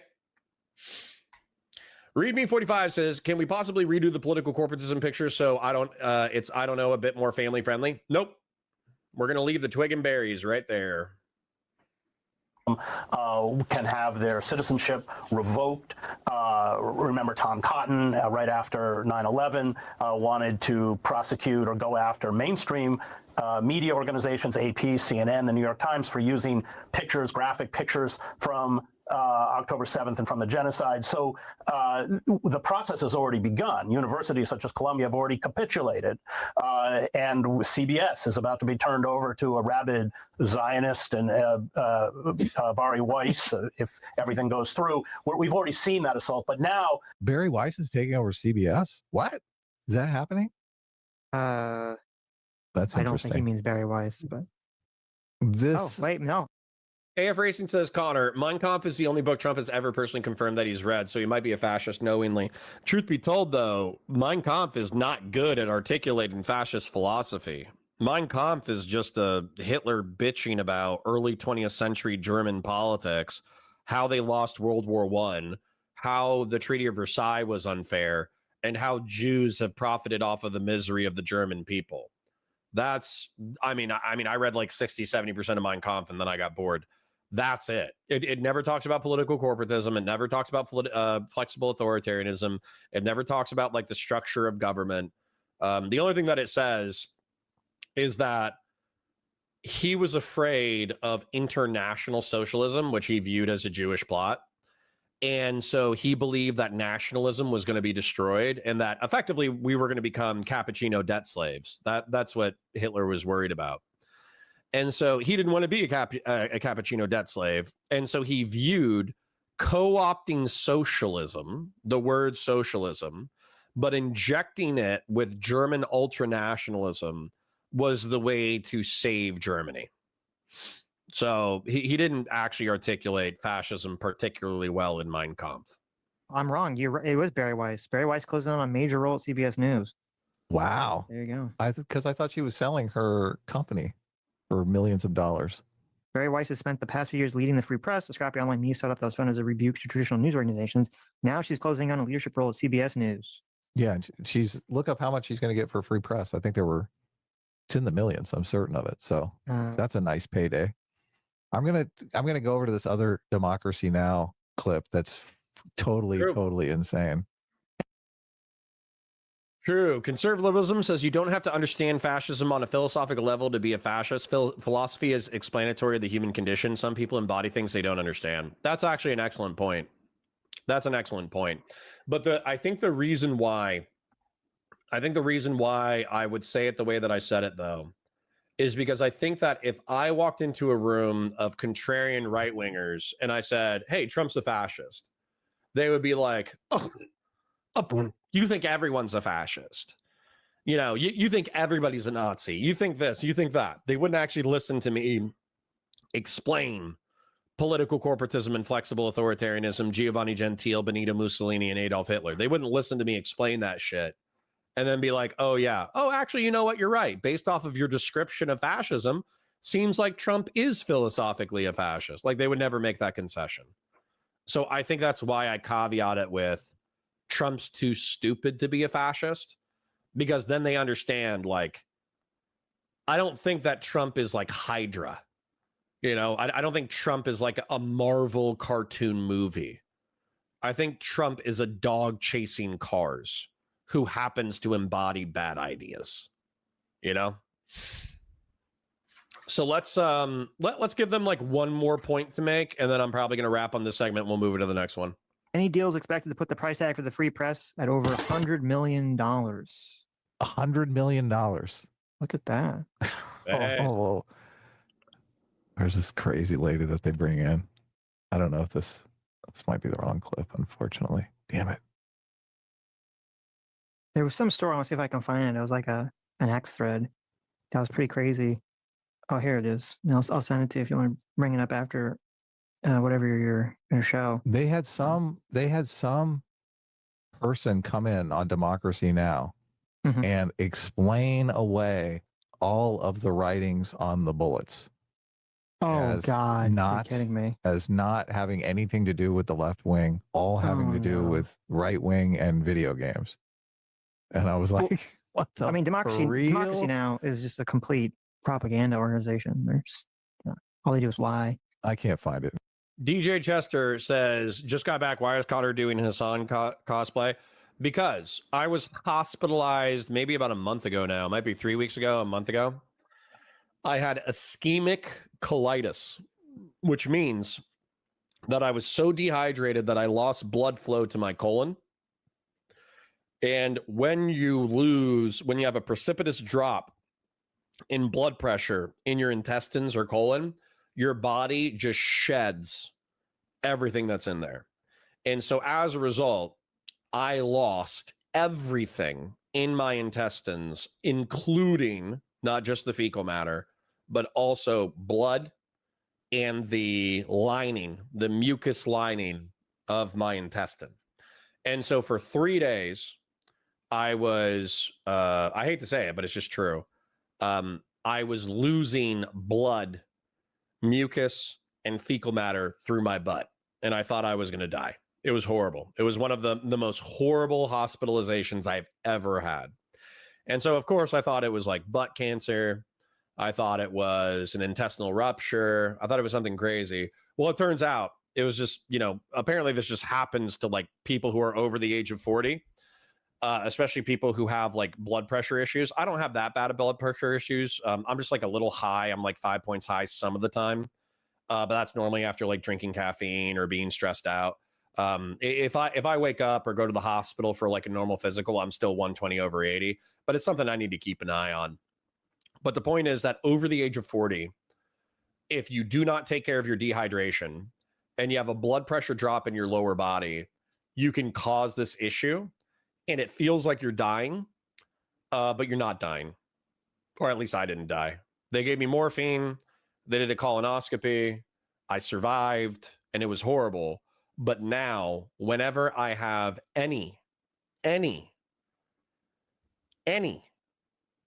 lower body alarm going off, I listen to it. So if you guys have to listen to somebody talk for 5 to 10 minutes so I can avoid being hospitalized again, we're going to do that. Sorry, not sorry. Here, I'll see if I can find it, but we can move on to another clip. You want to watch some of the Shoe on Head? No. Nah, I'm good. All right, let's wrap it up right there. Talking about my butt and then ending the segment. I think that's perfect. So in summary, Adam Friended, in my opinion, is still probably as dense as he's ever been. And that's frustrating. I think that he should understand where Donald Trump and people who are against Donald Trump are right now within the country.